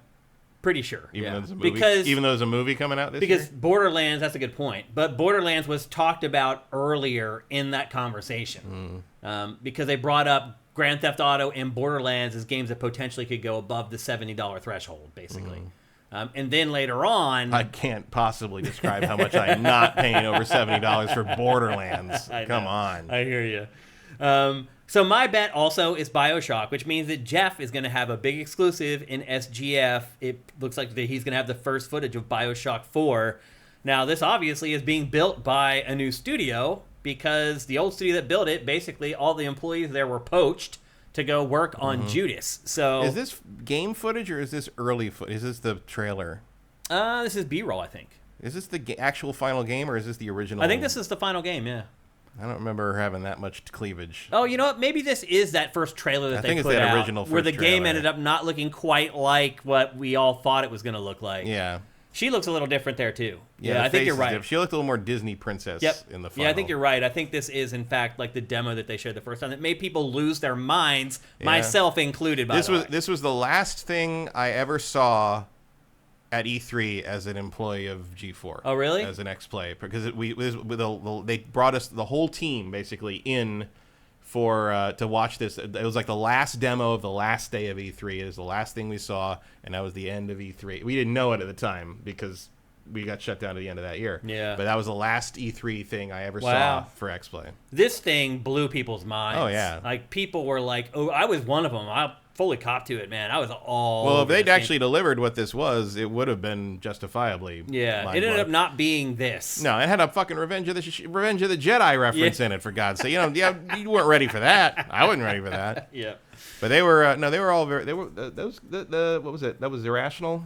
Yeah, they were very good to us. I still have it's in the bedroom, but I have when they came for their Ken Levine did one of the last interviews on X-Play to talk about this before it came out the following year, and to play I think he mainly wanted to compete in the game developer Mario World 1-1 speed run thing that I'd come up with, and like I think Cliffy set some record, and Ken was like adamant that he was gonna. But they brought us all these little framed pictures of a Big Daddy with the little sister like patting the X-Play logo as a goodbye. That's cool. For all as original art for everybody. And you're right. Her cleavage was way different in this. Like, she was way toned down in the final game. And there's Revenge of the Jedi, as you said. Yep. Very alternate world. This demo here blew people's minds. It literally set the world on fire when it came out. So I do tend to agree with you. I do think that it's going to be the next BioShock. And I really hope it is, because I'm not a gigantic fan of Mafia, honestly. I like Mafia. I actually like Mafia okay. I feel like Mafia has never quite figured out what it wants to be. Yeah. Mafia 3 was a very interesting game. I don't think it fully succeeds, but I like what it's after. It feels like it's trying to do something more interesting than what the others are doing, and it took some lessons from The Godfather 2, which was actually a pretty darn good open world crime game that nobody played. Yeah. As opposed to like Mafia 1 and 2, which are like, they're story driven games that like happen to have open worlds but never use them for anything. Yeah. Like you drive through a really nice recreation of old time New York in Mafia 1, and you never ever go anywhere. Like, you just go from point to point. It was like a fake open world. Very weird. Game. Yeah. And the Mafia 1 and 2 are also the people who went on to make Kingdom Come Deliverance. Yeah. And then Mafia 3 was Hangar 13, which I thought I thought what they were doing was pretty cool. Like, it felt like you were kind of slowly building this empire thing. The problem was it was very slow. And I tapped out about halfway through that game because it was just so long. I didn't finish the latest Mafia. It became boring to me. I didn't get like sucked up into it, unfortunately. And Vincent brings up a good point. He says, I doubt it's Mafia because Hangar 13, at least in part, worked on Topspin, and that just came out. So, yeah. And they're not really big enough to do two things at once. No, they're not. So I do think it's BioShock, and I'm very excited that it's BioShock. It'll be interesting to see how they take that franchise in a new direction without Ken Levine there to kind of shepherd it. Apparently, I guess they're going head-to-head with Judas then. Yeah. I mean, my guess is Judas comes out before BioShock 4. Sounds like Judas will be first. Yeah. But then BioShock 4 has to live up to Judas. Are they finally doing my original idea, which was like you did objectivism in an underwater base, and then you did American exceptionalism in a floating city, and now you have to do Soviet communism in a volcano base. That's my trilogy arc for lampooning the major political concepts of the 20th century. That would be freaking hilarious, but not that out of character. No, that's why it's a pretty joke. on target. Like, the only real downside is that Singularity kind of already did the Soviet angle on the BioShock thing, but it wasn't very good. Yeah. So you could probably do something with that. Yeah. I'm saying you had a blue one and kind of a sky white like weird one, and then you could have a red and dark one, like underwater, lava. Yeah. Like instead of like the water going through the tubes for the pipe puzzle, it's lava going through the pipe puzzle. Now it's edgy. There's some badass pipes that can hold the lava, let me tell you. Big pipes. Strong pipes. Russian pipes. Soviet pipes. You could have a lot of fun. Also, I'd say Atomic Heart also sucked a lot of the wind out of the sails. Like you probably have to find something else. But I always thought it should have been like you did Ayn Rand, and then you did America, and you should do the Soviet Union to sort of like round it all out. Okay. All right. Cold War trilogy. Yeah, 100%. All right. So anyway, it looks like we're going to see the new BioShock here very soon on June 7th, I believe. Nolan Bozo said, "What did BioShock 2 do? Nothing. BioShock 2 did nothing. It really didn't. Yeah. Minerva's Den is good. The DLC, the DLC is really it. good. Yeah. But that game that was a meh. Noctatornitis says, as long as the villain is Dr. Evil. Well, Sanuku reminds you that you don't need to put your face close to the mic. It will crack. Too loud, I'm too soft, I'm too whatever. You're right, though. No one's ever happy. Yeah. And then our final story for housekeeping today is something that was just announced this morning. And this is a little bit of inside baseball. We're not going to talk about it too long because you guys may not care about it. But IGN bought a ton of websites. I mean, the deal probably happened weeks ago, but they announced it today. IGN now owns GamesIndustry.biz, which is the #1 gaming finance website. It now owns Rock Paper Shotgun. It now owns Eurogamer. And my big X factor here, Matt, is what about Digital Foundry? Because Digital Foundry is tied to Eurogamer, but I don't know if Eurogamer was just licensing. I don't know. So who knows? Like, Digital Foundry may now be independent, but I would argue if you're going to buy that group, the Gamers Group or whatever it's called, Digital Foundry is probably one of the most valuable things in there. Vincent says Digital Foundry is not affected. So what does that mean? I guess they were just had some kind of partnership thing. So that means that they're going to go back to being their own thing and not a part of Eurogamer? Maybe. Good. That's good. I mean, that's good for them. I mean, God knows what they're planning to do with all these things. Right. And then there was a couple smaller sites that was also a part of that. And there was at least one site that was a part of that group that some other company bought. But the bottom line is that really IGN has kind of become a games media monopoly at this point. Mm-hmm. I mean, don't forget, it bought Game Trailers. It owns the rights to all game trailers. GameSpot, the last bastion. It really is kind of the last one. And look, I understand that people in these communities are probably upset because the thing about each one of these websites, and it's the same thing with SIFTD, is that they all have their own tone that you don't create. It just kind of happens. It's just a product of the people who are working at the outlet. And a lot of people are probably afraid, like, Rock, Paper, Shotgun has a very specific voice. And they're probably worried, like, is that voice going to go away? And on top of it all, IGN did let go of, like, the lead editor at Rock, Paper, Shotgun and the lead editor at one of the other, maybe Eurogamer, because they're redundant now, because they're going to be rolled into, and I'm assuming Pear and John Davidson are now going to oversee that stuff as well. Is John Davidson back at IGN again? He's been there for years, yeah. He's the head editorial guy there and has been for a long time. Yeah. And Pear is like, I don't even know what Pear does anymore. I mean, he's on their podcast and stuff, but as far as like his daily work life, I don't know what he does. I mean, last time I saw him, he was like the head of everything. Pear? Yeah. Yeah. The reason I'm in this industry is because of Pear and Matt Casamassina. Like, I got hooked on IGN64.com, and that motivated me to launch my own gaming website when I was in college, which is so funny too. Like, it's the only place I really haven't worked. I've worked at like every outlet but IGN, and IGN is the reason I am sitting here right now, which is really odd. But back in the IGN 64 days, like, they taught me what a website is. Like how you have this daily interaction with the users and like how it becomes this thing where you get to know the people who are working on the site and you know what they like and what they don't like, and they become like a friend in some ways. Like that was the first time I understood like what the internet could really do, and I was like, I want to do that, and it motivated me to launch street level gaming. So I'm here because there was a certain point where I realized that all my friends who were going into tech were miserable, and I didn't want to do that. Yeah. So, that's like game development. I have no interest in being in game development for that reason. So I lucked into television. Yeah. Good thing to luck into. So anyway, I did work at the television station in college, so I had a little bit of some experience there, but like I was like, video game show. That sure, I'll work on awesome. that. I'll be one of the 25 people on the planet that gets to do that. Yeah. Sure, why not? We were very lucky in the early days. We were a little naive. We we didn't really realize what we were doing at the time. We were creating video game television. It was basically that or working for Vic Lucas. Those are your options in that realm. Yeah, that's true.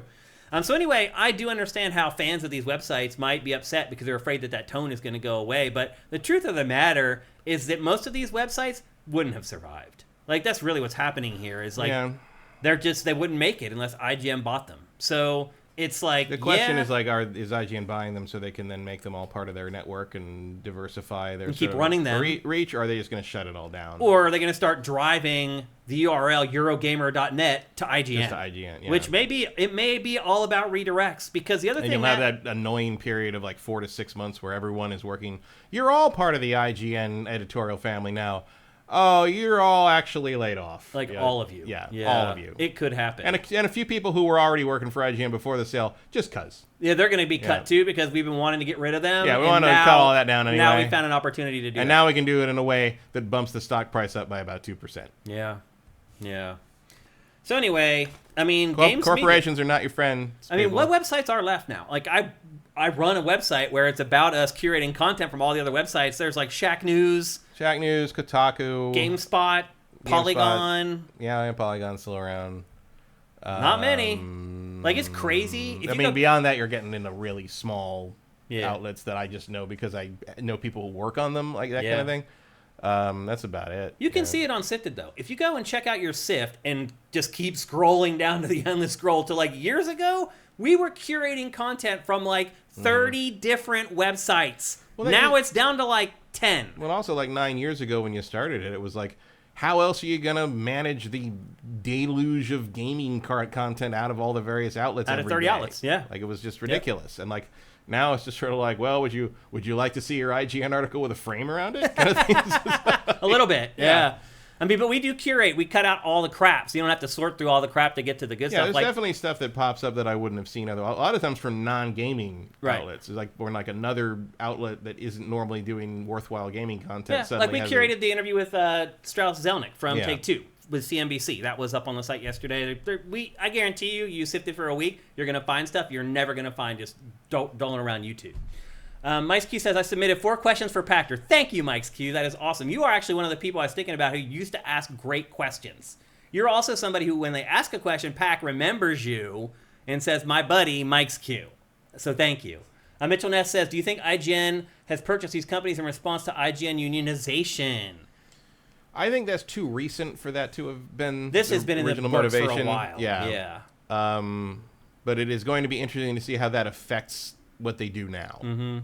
Bottom line is, there is really no games journalism industry left. No. What's going to happen, to your point, Matt, you're right. Eventually they're going to lay off 80% of the people at the websites that they just acquired. Mm-hmm. And the only place you're going to be able to get a job in games journalism is IGN. So, what's going on, Matt? I'm just looking. See you looking around. Everything okay? Yeah, I'm just considering rearranging some things. Oh, okay. Behind you. I was like, oh my God, is an earthquake coming? Is he feeling it before I am? I'll let you know. I do have the California earthquake sense, but I'll let you know when that happens. The cat will let you know before I do. Yeah. Sanuka says they're 100% going to lay people off. Of course. I mean, any acquisition, there's redundancies, and they're going to lay people off. Like, for example, all the PR people, the marketing people at those places, they're all HR. Yeah. Any of those jobs that are replicated across every company, they're all going to lose their jobs. That's just, and you know that when you get acquired, that those are the jobs. The editorial stuff, like maybe there's a superstar working at Rock Paper Shotgun who's really like maybe you save one or two HR, one or two people from the, because like now you've got more to cover, right? But like for the most part, yeah, they're gonna lose their jobs. So anyway, once again, games journalism. It's really insane what's happened. It's just crazy that this only happens to games journalism. Like, I mean, normal journalism has been gutted pretty hard too. But still, like the main media outlets, like normal media outlets, are owned by 3 companies. I know. Like, and it happens more than you think. It's dangerous. Yep. Games journalism is the thing that is kind of singular in the sense that there's nowhere else to go. You know, like if you have a journalism degree, I guess you could sort of transition in some way, but not really. You can't though, because there's some 19-year-old kid who just graduated college who So say I would want to go into sports writing at my age. That's not going to happen. I could be amazing. I could write articles about sports that blow people. Nobody cares. I'm the old person, like, that's going to want more than $30,000 a year. There's some 19-year-old kid who just interned at some sports department at their local TV station. That's the person that they're going to hire. Like, you can't really shift gears in journalism because you also build up your contacts through years and your knowledge base. Like, if I knew as much about sports as I do about video games, I could move into sports, but I don't. Like, I know a lot about Pittsburgh sports teams. I don't know a lot. Well, maybe not a lot, but I do know a lot, but not enough to be a sports journalist across, like, everything. So, yeah, it's like if this is what you've done for your career, there's not a whole lot of places to go. Yeah, well, that's one of the reasons I didn't. Yeah. I always felt, even back in the day, like one of the things we used to say it all the time, but I was like, even back at Tech TV as early as that, I was like, well, games journalism is a pretty shaky career, but at least here we're not, our focus was learning how to make TV. You can take production skills anywhere. And sure enough, that's what I did. That's fair enough what I did. I never wanted to be. I mean, I do have, like, that would be an opportunity that I would have as well. Like, I can produce TV. Regardless of what the TV is, I know how to produce a good segment. So that is something. You can take something from page to screen. But most of us can't. No, of course not. Like, we were lucky that we got to work in TV. A lot of people in the game journalism space can now because you had to when learn game trailers video. When game trailers changed the landscape, everybody had to learn how to do video. Yeah. So. But look at Polygon. Polygon is very stubborn about that. It really is weird. But I don't get it. That's where you make money, is on video. I don't know what Polygon's doing. But anyway, that's the latest. IGN just pretty much at this point has bought up most of the games journalism industry. And again, like, I don't really fault IGN. It's smart for them business-wise. But also, like, a lot of those sites would have just gone away if IGN hadn't purchased them. So I know it hurts to hear it, but that's the truth. Like, they actually came in and, like, end up saving a few jobs versus, like, people who probably would have all lost their jobs. So there's always multiple layers to stuff like this. And as people who have worked in this industry for a while, I feel like we can provide a little more context than most. But unfortunately, as always, we send our condolences to those who are going to lose their jobs. And we hope people land on their feet. And we hope that we're wrong. And a lot of people that are working at those places have prepared for jobs other places. And they find some work and they land on their feet. Sanuka says, now they will blame IGN, aka Ziff Davis. That's the other thing, too, is that, they also, like, Ziff Davis bought IGN, which I'll never understand. It felt like it should have been the other way around. Like, because Ziff Davis was Dead Tree Media with magazines, and IGN was the new digital thing, and somehow the old Dead Tree Media company bought the digital company. I don't know. Ziff Davis has been that kind of constant background player for a long. I mean, that's why I got my job in the first place. Was Ziff Davis sold Tech TV, which was ZD TV, to Paul Allen. My first job, my first real paycheck in the games industry that I got aside from my site was from ZD. Yeah, and because ZD TV Ziff Davis owned GameSpot. Once they were sold to Paul Allen, they could no longer use the GameSpot reviews as the basis for the video reviews in the show. Yep. So they needed people to actually write reviews for them, and that's where I jumped in. And then eventually I came in. Yeah, it's pretty crazy how it all worked out.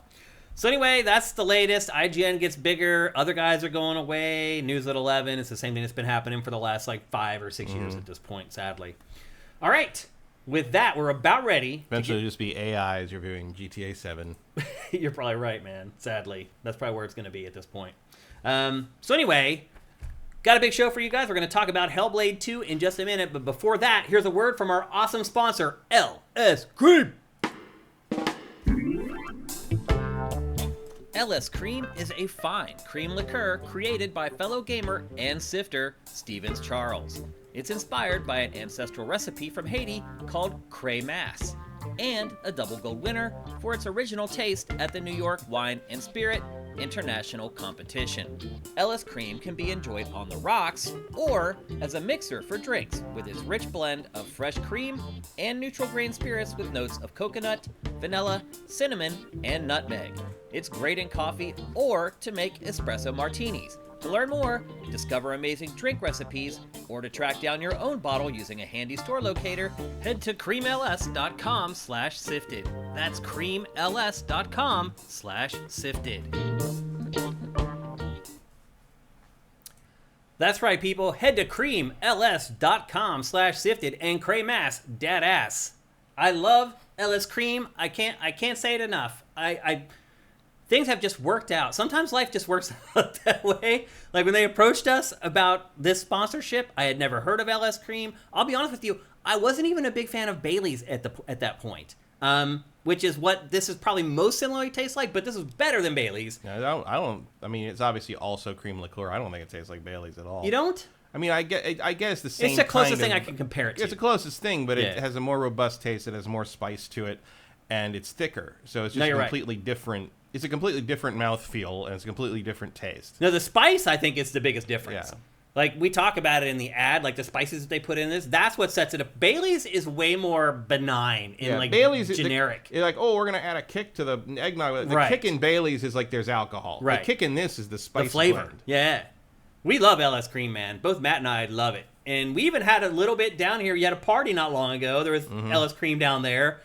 We are both huge proponents of this. You should be too. They're great people, by the way. I just saw Lestevet, as I like to call him. He was dropping free subs to you guys in our chat. Like, they're awesome people. It's an awesome product. Go to creamls.com/sifted. Make sure you use that URL. You can go to the website. It'll teach you where you can get it locally. It'll teach you how to get it online. And like I said, every week, this bottle is so easy to find when you go to the liquor store. There just simply aren't bottles that look like this one. And I'll say this, Matt. I got like, and Lestevet, if you're still there, maybe you can answer this. Somebody sent me a picture of LS Cream with a different bottle. So I don't know if in some territories, Steve, you guys have like different bottles or whatever, but it had like a different logo on the front of it. And they're asking me like, why is your bottle differently? And I just assumed because maybe that was in a different territory. Is that what's going on? Oh. So it may look a little different if you go into your liquor store. That's what I'm getting at. It may look a little bit different. Like the bottle is still black and shiny, but the white logo on the front is a little bit different. So it may be a little different in your local liquor stores. Make sure you're buying legitimate. Right, the real McCoy, and you're right. It could be bootleg. Like it could be somebody like trying to move in and put one of those rub symbols on it, like the old Transformers. I think Lestevet's gone. Unfortunately, he hasn't replied. Justin Horman says the person I bought a bottle for enjoyed it for what that's worth. Everybody does. I've never met. Yes, it's an old design. There he is, Steve. Okay, so it's an old design of the bottle. This is the new design. So I'm assuming in stores everywhere around the world, this new design will be there. Is that right, Steve? But regardless of what the logo is on the front, these bottles are very easy to spot in your local liquor store. Go in and ask for it by name. If they don't have it, you demand it. I want my LS Cream. So anyway, go to creamls.com/sifted. Learn all about it. We love LS Cream, and you will too. I promise you. With that, it's time to talk about the big game of episode 388. It's Senua's Saga, Hellblade 2. Matt, I was a little surprised at the last minute they decided to switch the title of this game. It was called Hellblade 2 Senua Saga for the first 4 years or 5 years. And just in this last year, they decided to flip the title. Think that was a smart move? I don't think it matters. You don't think it matters? No. Yeah, probably not. But why did they do it then? I don't know. They probably want to emphasize the character more. Yeah. Like, I think they want Senua to become kind of a household name thing. That's a good point, yeah. It'll be interesting to see if they make another one. I'll hold that conversation until we get through discussing the rest of the game. Also, the Hellblade is a specific sword in the first game, and it's not in this game. It's not even in this game. So, like calling the series Hellblade was kind of I mean, they probably didn't expect they were going to make short-sighted, yeah. I mean, it was more of an experiment than anything else. Yeah. So I can't blame. Hellblade's a cool title, so I can't blame them for that. But yeah, the Hellblade is. I mean, there is. I guess you could argue that hell is involved. Well, I will say this: later on in the game, something does happen to the sword that you use. But it's not the same. I mean, the Hellblade reference in the first game's title is a specific sword you need to use to kill a god. Because she went to hell. Right. And in fact, let's give you a quick recap of what happened in the first game. So, Senua is basically the head of this tribe. There's these people called the Northmen. She's a warrior in the tribe. She's a warrior in the tribe. Leader. There's this group of people called the Northmen who are coming and invading her village. Vikings. They're Vikings, basically. Yeah. She's a Pict, and they're Vikings. Yep. And her father is the lead druid of their tribe or whatever, clan or whatever. And she's mentally ill, and she's causing problems. And basically, the people in her tribe are like, "You need to go away." And so she does go away. Well, she more specifically, like, she has always had the psychosis, and her father thinks she's evil. Right. But she meets this guy whose name I can never remember. Dillian. That sounds right. Yeah. And he kind of like becomes sort of a bright spot in her life, kind of stabilizes her a little bit. Like her boyfriend, basically. Yeah, it's someone who cares and doesn't judge her. Yeah. Like, who knew? Yeah. And then a plague hits the village, and they blame her and her darkness for it. So she leaves in the belief that if she leaves, they think she'll take the darkness with the plague with her, and she does that too. And she comes back a year later, and the Northmen have basically raided the place and killed everyone, including her boyfriend. Dillian. So she cuts Dillian's head off and takes it to the into hell, to the gates of hell, to demand that Hela give her boyfriend back, bring him back to life. Yeah, which doesn't work. And she has psychosis, which has been very meticulously researched with actual psychiatric professionals, and that takes the form of a bunch of different voices in her head that are all voiced over the soundtrack, talking to her constantly, including the darkness, the women in her head are called the Furies. The darkness is her father, essentially, who hounds her and abuses her the whole time. Yeah. And by the end of the game, she basically accepts the Furies, carries them with her, and decides to live on.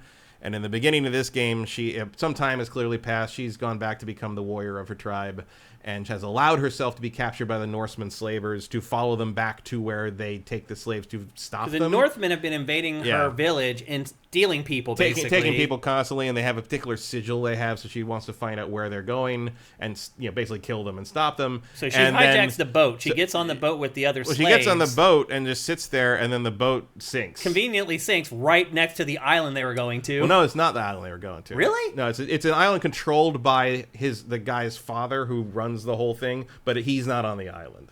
He says that early on. Who's not on the island? The leader of the whole thing. Yes, he is. But his son says he's not. When she first he's there. He's running the whole island. He protects control. No, he lives there. Well, that's not what they say at the beginning of the game. Well, let me finish it then. Because at the beginning of the game, the guy was leading the boat, but now you're all shipwrecked losers. She wants him to lead her to his father, who's the big main and that's slaver. what happens. Well, but he says he's not here. He just rules. Well, he may have just been lying. Might have been. No, the boat does conveniently crash right offshore of the island she was wanting to go to. It's the island she wanted to go to, but it's not the island the ship was going to. Maybe. But so she gets there, and you've seen this whole initial B-roll you're seeing here was the scene of her on the boat, and then the boat crashes. She nearly drowns and washes up on the shore of this mysterious island. And the head of the son of the lead slaver is the one who was running the boat. You saw him in the B-roll a little bit earlier as well. He also survives the boat crash, and you get into an altercation with him, and Senua essentially wins, and she ends up tying him up to a post outside of the area that she goes in to investigate, and leaves him there tied up. And I'm not going to go into too much as far as how that all plays out ultimately. But it turns into this struggle for her. She gets there and she realizes what's happening is that they were stealing people from her village to feed them to giants on this island, because this island has been terrorized by this group of giants, and the humans have been cowering in fear from them, and the only way they've managed to keep the giants from killing them is to give them human sacrifices. And so they've been traveling all the way to Senua's village to pick up slaves, bring them back, and then feed them to the giants. And so the ultimate goal becomes for Senua, and eventually some allies, to take out the giants, because they feel like if they take out the giants, then the slaving will end, because they won't need to produce the slaves for the giants so that the giants don't kill them. Got bad news for you about Vikings, though. Yeah.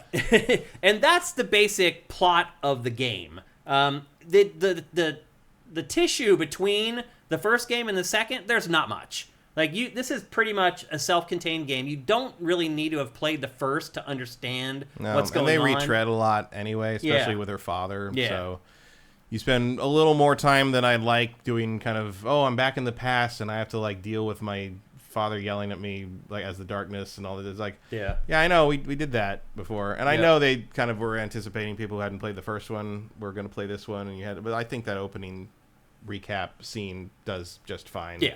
That's all you need.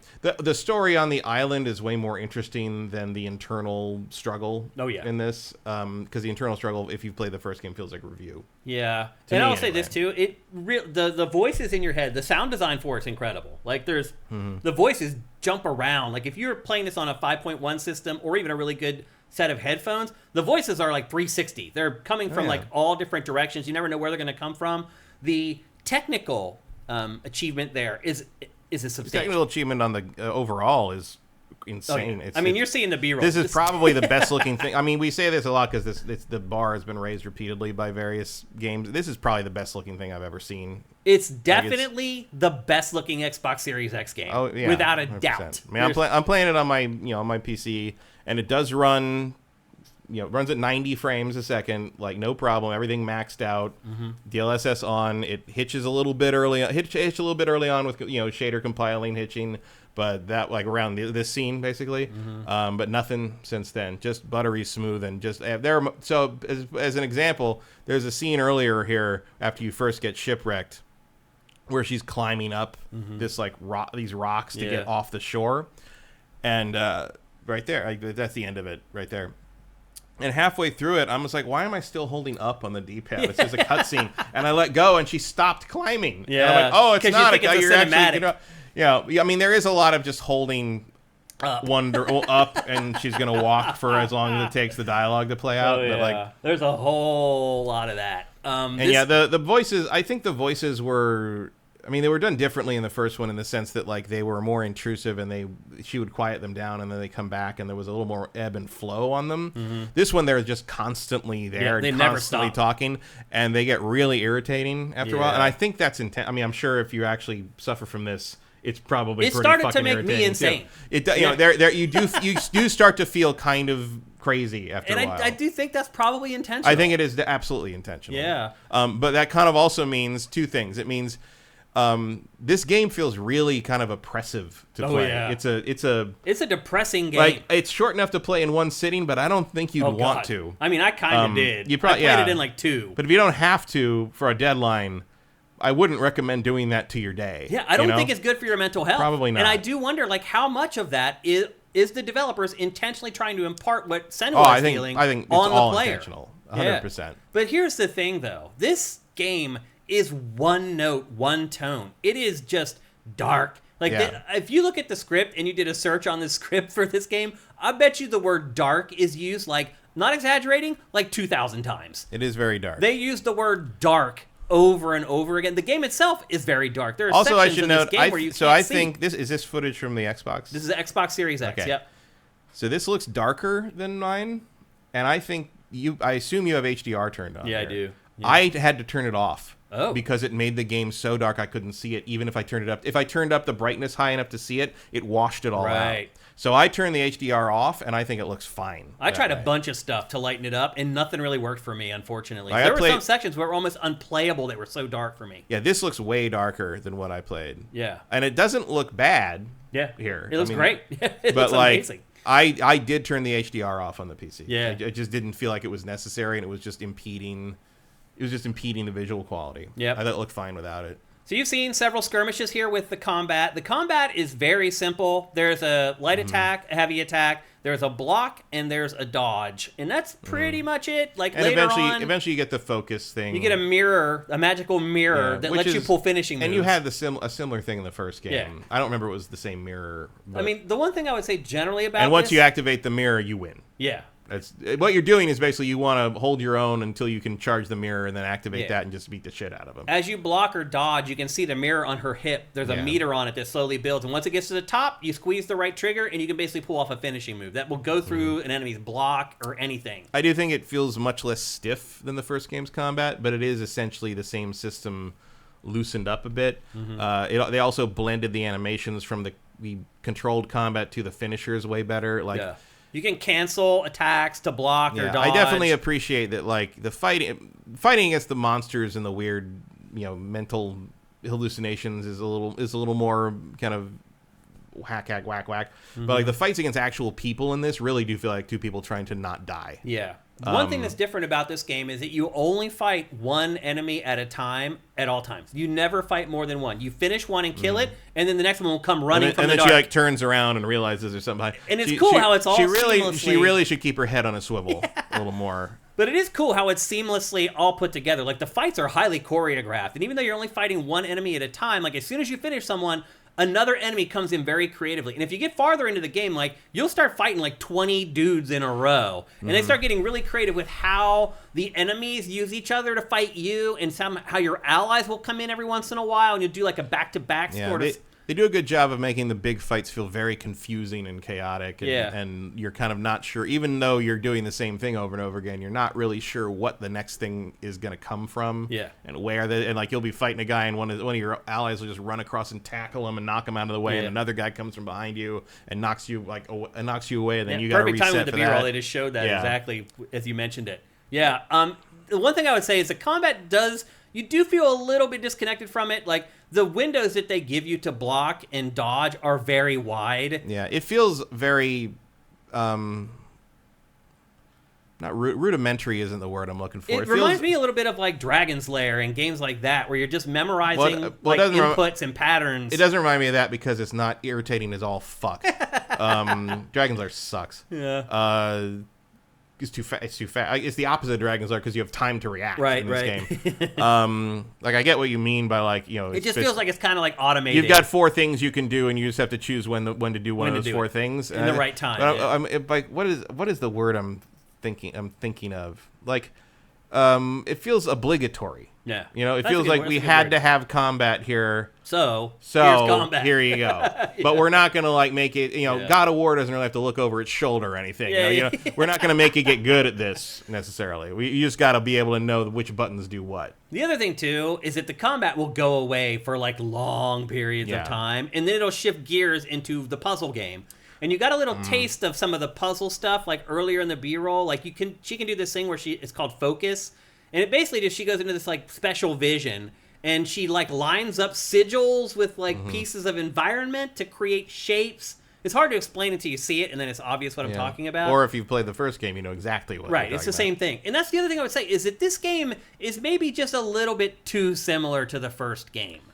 Yeah, the most obvious thing you can say is if you like the first game, you're going to like this one. But I feel like a lot of people are like me. Like, I never finished the first game. I got like 4 or 5 hours into it, and I lost interest in it.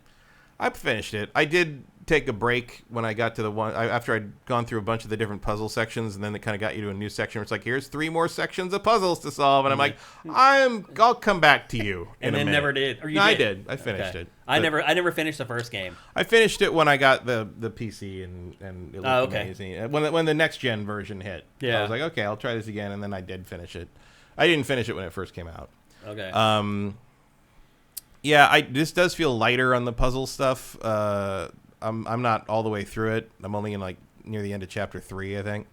So maybe 2 hours into the 6-hour game. And the puzzles are pretty much exactly the same as the last game. I will say that like there's the lining up the sigil stuff. There's like lighting and putting out torches. Remember, you can pick the torches up. Yep.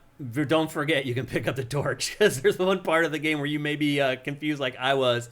And then there's puzzles where there are these like orbs floating in the sky, and you use her focus ability on them, and it will make parts of the environment either appear or disappear. And those are pretty much the 3 puzzle types that are in the game that are used over and over and over again. And then the other bulk of the game is walk and talk. And there's walk and talk where you're literally walking and talking to yourself. Like the voices in her head, she's talking to them, and they're talking to each other. there's segments like that, but then there are also 3 separate segments where there's just these huge expedition dumps where Senua just walks really slowly through these kind of like wireframe cinematics, and they tell the whole story. Like the important parts of the story, the backstory, why things are happening, instead of just showing you what is actually happening at that moment. And I don't know if that was like they were planned on you being able to play through that stuff, and in the end they're like, we can't get it done. But either way, it's a cheap plot device. The visual fidelity in this game feels like that's what took so long. Yeah. I do wonder if they had a different angle on the game originally, that they kind of went back to the original concept at some point, because it feels like there's elements of this game that would have lent themselves to a much bigger expansion of the idea and gameplay of this. And I wonder if at some point they drew it all the way back and just made what they had already because they knew it worked. But I have to imagine that a large amount of these 7 years it took to make this game is because of the visual fidelity and the introduction of Unreal 5 and getting it all to work right. And there are sequences in this like that happen on a scale, because a lot of this is kind of a one-on-one fights, walking through this one area, trying to free a guy from this thing, and then sometimes stuff happens that like encompasses like an area the size of a football field. Yeah. And it's all happening, and the thing's exploding, and steam's blasting on the ground, and lava's coming down. And I've never seen anything like it. It's pretty amazing. It feels so I've never, because like so much of it is so weird and stuff. And there is in the giant thing, there's a lot of Attack on Titan influence, where how weird and like otherworldly they look. I don't know if I've ever seen something this kind of internal POV magical realist done with such photoreal it's visuals. Pretty incredible. Like there's nothing quite like it. However, I would argue, kind of on top of everything, kind of summarizing everything you're saying, if you can find a really high quality like 4K recording of this game, I feel like you're not going to have a very different experience than I did playing it. Yeah. You know what I mean? I agree. Once you get past a couple fights and you figure out how the fights work, there's not a lot of reward in solving the puzzles in this game. They're not hard. There's moments I found myself overthinking the puzzles a lot, thinking they were more complicated than they actually were. There's moments in this where I was thinking, you know what? With this kind of visual fidelity, maybe you should have just made a movie. Yeah. Like a movie out of Unreal 5. Like, I would watch this in a theater. I mean, look at this. It is really, I mean, this is why we would have flipped to some Windows by now on GameFace. I want you guys to see this game full screen, because it really is like something next level. And like, it doesn't trip up. It does. No. Things don't clip through things. It is one of the most technically rock solid things I've seen in a long time. The facial animation, like that system that they set up, she demoed the one time on a stage with a cell phone. Like that facial animation is incredible. Like she's insane. So her mind is flitting. Like she has 3 emotions every 2 seconds, and it's portrayed in the game. It really is incredible. And now, they cheat some of it, but like this is all in engine. Yeah, oh yeah. Like but this is like all happening. The whole game is letterbox. I was actually kind of surprised to see even on PC the game was letterbox. I mean, they did that in the first one too. Yeah. I mean, they are pushing so hard on it. Does, but that is a way to cheat. And the other way they cheat is you only fight one enemy But I will at say a time. this: when we get to Ghost of Tsushima, I'll note how you do that wrong. Yeah. Okay. In a modern PC gaming sense. Yeah. In a technical thing.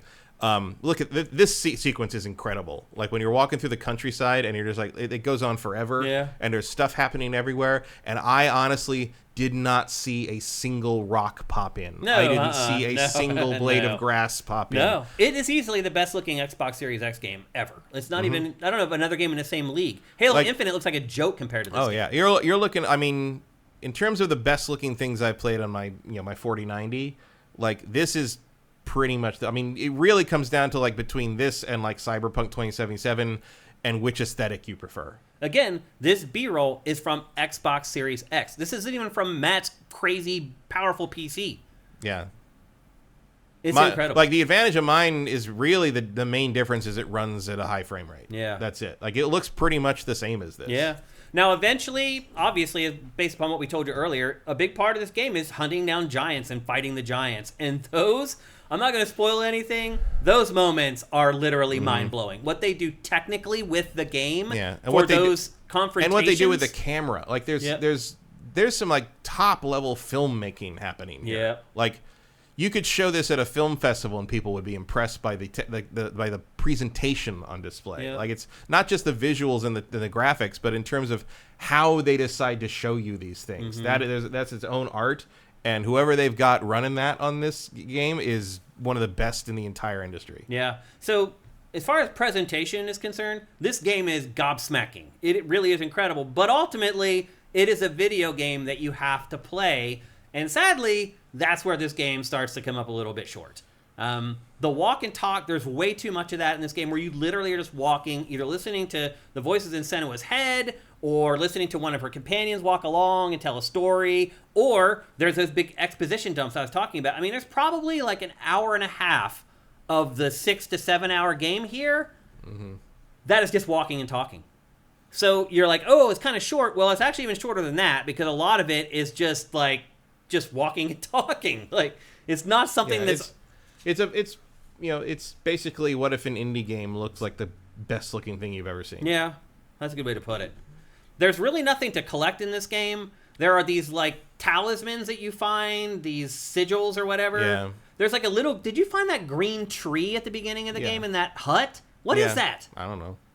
I never found another one. Well, there seem to be 12 of them. I never found another one. There's a little circle on it with, and you fill one dot in, and there's like a bunch of slots for more dots. So it looked like there was maybe 12 or 13 of them. But I mean, I'm not that far in the game, so I never found another one. The sigils I found tons. It's very hard to tell what off the beaten path means in this game, right? In part because it seems like you have to be. It's very linear. It's very linear, but also if you wander in the wrong direction, you start the next cutscene, and then you got to walk and talk for an hour, and you're never going to see that part again. Yeah. I mean, there's a chapter select of stuff you've already done, so obviously you can go back and try it again, collect whatever. But it's not really an issue. I mean, there were more things. I felt like there was more gameplay emphasis in the first game, and there's no going back in this either. It's not like it's an open world, or it's it's not an open world. It's like all cattle shoots mostly. Yeah. Whereas you could in the first game. Could you? You could go back into the main. If you there were that section was 3 areas. Yeah. And you had to go solve each one before you get to the main door. You go back in those areas and find stuff you missed if you wanted to. Yeah. You can't really do that. Doors close behind you. This game isn't built that way. Or there's these weird magical barriers that keep you from going backwards. There's an element of this to me where I wonder if one of the prices for the visual fidelity is having to limit where the player can go and where they can see what they can see. Yeah, I think so. The one thing I would say is that I like about the design, though, it is very simple, and it's like a throwback to games from the early aughts or whatever. But, Matt, it's nice to be able to play a video game where you don't have in the back of your mind, oh, I hope I didn't forget anything, or you're not, running into every corner, spamming the pickup button to make sure you pick up any resource. There's none of that in this game. You can just keep going straight forward, and that's the way the game plays. It was nice to leave areas and not have my OCD going off. Oh my God, I probably forgot this doohickey. There's probably resources back there I'm going to need to craft later. All that stuff is wiped away while you're playing this game. And you figure it out in the first 45 minutes. You go into a couple rooms, you're like, there's nothing in here.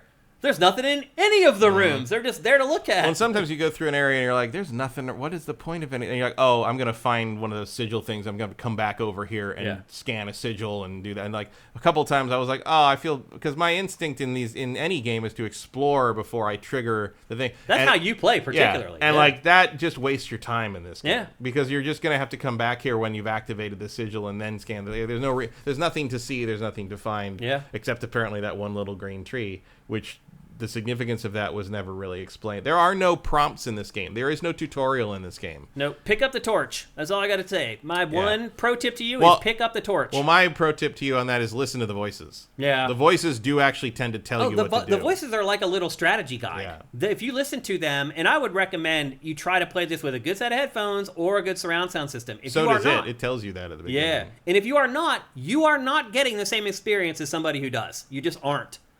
Because if you just watch this on 2 speakers on a TV, a lot of the smaller voices get drowned out by the ambient sound or the sound effects of combat. Yeah, I mean, I have the nice I have the big 2-speaker high-end things that simulates the surround sort of thing. It's and I crank it, because I no one else is in the house and the house is soundproof, so just all the way up. I turned on subtitles for this. I never play with subtitles. I turned them on for this. And I hate subtitles anyway, but me too. I feel like that would really ruin this in some ways. After the first few hours, I got sick of missing stuff. If you have no choice, then yeah. I turned them on. And I was glad that I did, because even if you have it turned up loud, you can still not understand what some of the voices are saying, because they're just muffled or they're whispering a lot. Yeah, see, I didn't have that problem because I didn't have a volume limitation. Yeah, I do. Unfortunately, living with the wifey, I got to be careful. Although it's funny, and I didn't notice how important that was until when you got here, you wanted to see what it looked like on the PC, and so I was playing through. I just loaded up where I was and started moving through the thing. And you were kind of making commentary, and I'm like, I can't hear the voices when you talk. Shut up. I know you're right. I'm like, oh, that's probably how she feels. No, right, exactly. And I do wonder how much of the stuff that irritates me in this game was intentionally placed there to irritate the player, so you feel how Senua is feeling. Well, I'm 100% sure. That's I think at least a little bit of it for sure.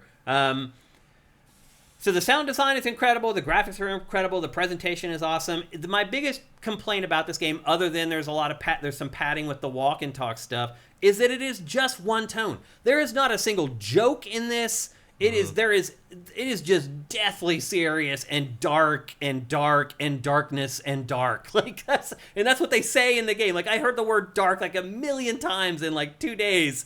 The version of your father who hounds you is literally the darkness. Yeah.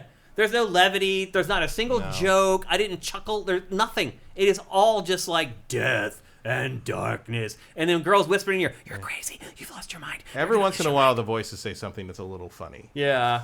I guess. They talk to each other, which is weird. The voices in her head talk to each other like they're people.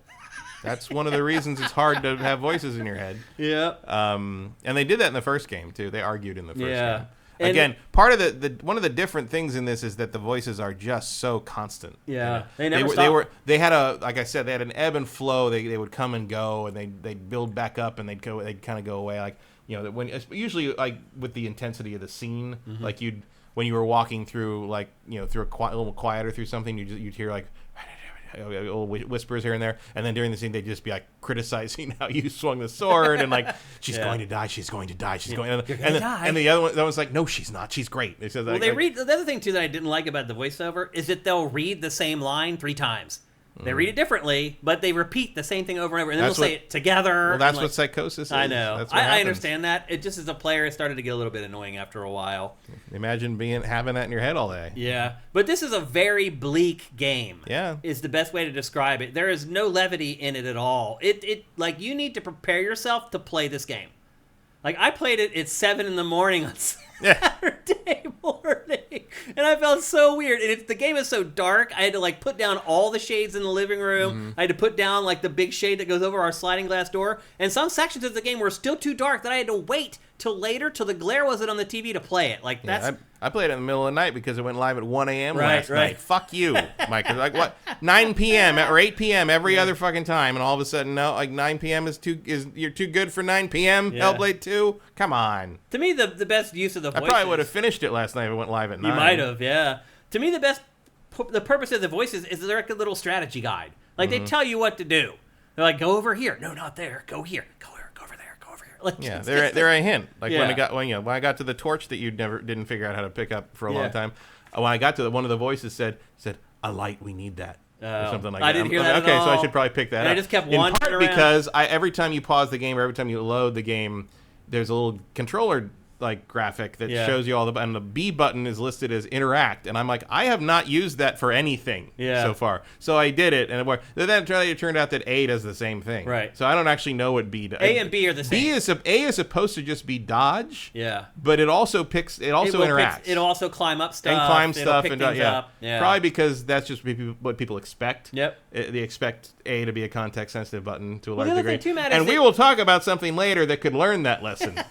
The other thing too, Matt, is that like the combat and the rest of this game are discrete. Yeah. Like this isn't one of those games where like you're solving a puzzle and like in the middle of solving the puzzle, here comes an enemy into the room. That's not how this game works. It's like the skirmishes are predetermined, discrete things that happen. Once they're over, then the game shifts gears, and then you're in the puzzle solving. Yeah, it's all. None of it feels. None of it. I mean, it does unfold organically in the sense of how everything looks very authentic, but in terms of what you're doing moment to moment gameplay wise, it's not organic. No, it's like they are very much now we're doing siloed this. Off into now you're doing this, now you're doing that, now you're doing combat, now you're doing puzzles, now you're doing walking, now you're gonna listen, now you're gonna fight. Yeah, that's pretty much how it works. But it does work. Like, I enjoyed playing this game, even though I literally plowed through it, like, mostly in broad daylight in, like, a day and a half. Yeah, I will say that I think one of my things for the combat I think that would have worked a little better is, like, when you fight, like, the first big bald guy in the beginning here, and when you fight the lead slaver guy who kind of comes with you later, those fights go on for a while. Yeah. And they become sort of this power struggle between her and the other character, and kind of you learn how they fight, and and they kind of taunt you about certain things and stuff. And I think it would work better if more of the fighting was like that, like longer fights against distinct opponents, and not like killing 20 Draugr, over and over again, to the point that they even reuse some of the Draugr types in the first fight. And I'm like, did I kill you? Are you the same guy whose throat I just cut with the skull helmet, or is this another guy with the same skull helmet? You're going to be fighting those guys with the skull helmet all the way to the end of the game. Yeah. And it's satisfying when you finally get the final hit, and she always has some brutal little stab or slice, or the choreography in the just fight cuts their face incredible. In half. It's just like it is there. And the guy's just like the guy's just like trying to put his face back together and just falls. I mean, it's amazing. Yeah. But like, it's pretty incredible. At a certain point, you feel like, okay, you're kind of padding it a little bit here, because I know that otherwise I'm just scanning sigils and lighting torches and walking and talking, but like, that doesn't mean I have to fight 20 guys to drag the combat out for 5 minutes. At the end of the game, you literally fight like 20 some dudes in a row. But it's at that point, it's so easy. And there's an element of like, you know what, guys, if you all just hit me at once, this would be over. Like, if you like, I don't know why everyone thinks they're in a fucking James Bond movie here. You can all attack at once. Yeah. So this game is $50 if you pay for it, and you can buy it. Like, you can go to GameStop or Best Buy and buy it. I thought about it just to support Ninja Theory. I don't know if that matters to Microsoft anymore. I don't know if that means... Yeah, they may actually frown upon you buying a physical game. Maybe they'd rather you download it on Game Pass? I don't know. Or, as Matt just said, you can obviously just get Game Pass for a month for $15 or $16 and play it that way. I would not spend $50 on this game. No, although I'm glad they're only charging $50 for it. Yeah, unless you're trying to do something like you're doing, like just reward Ninja Theory. Like, I would not buy this game for $50. It literally I'm still a little shocked they're not charging $70.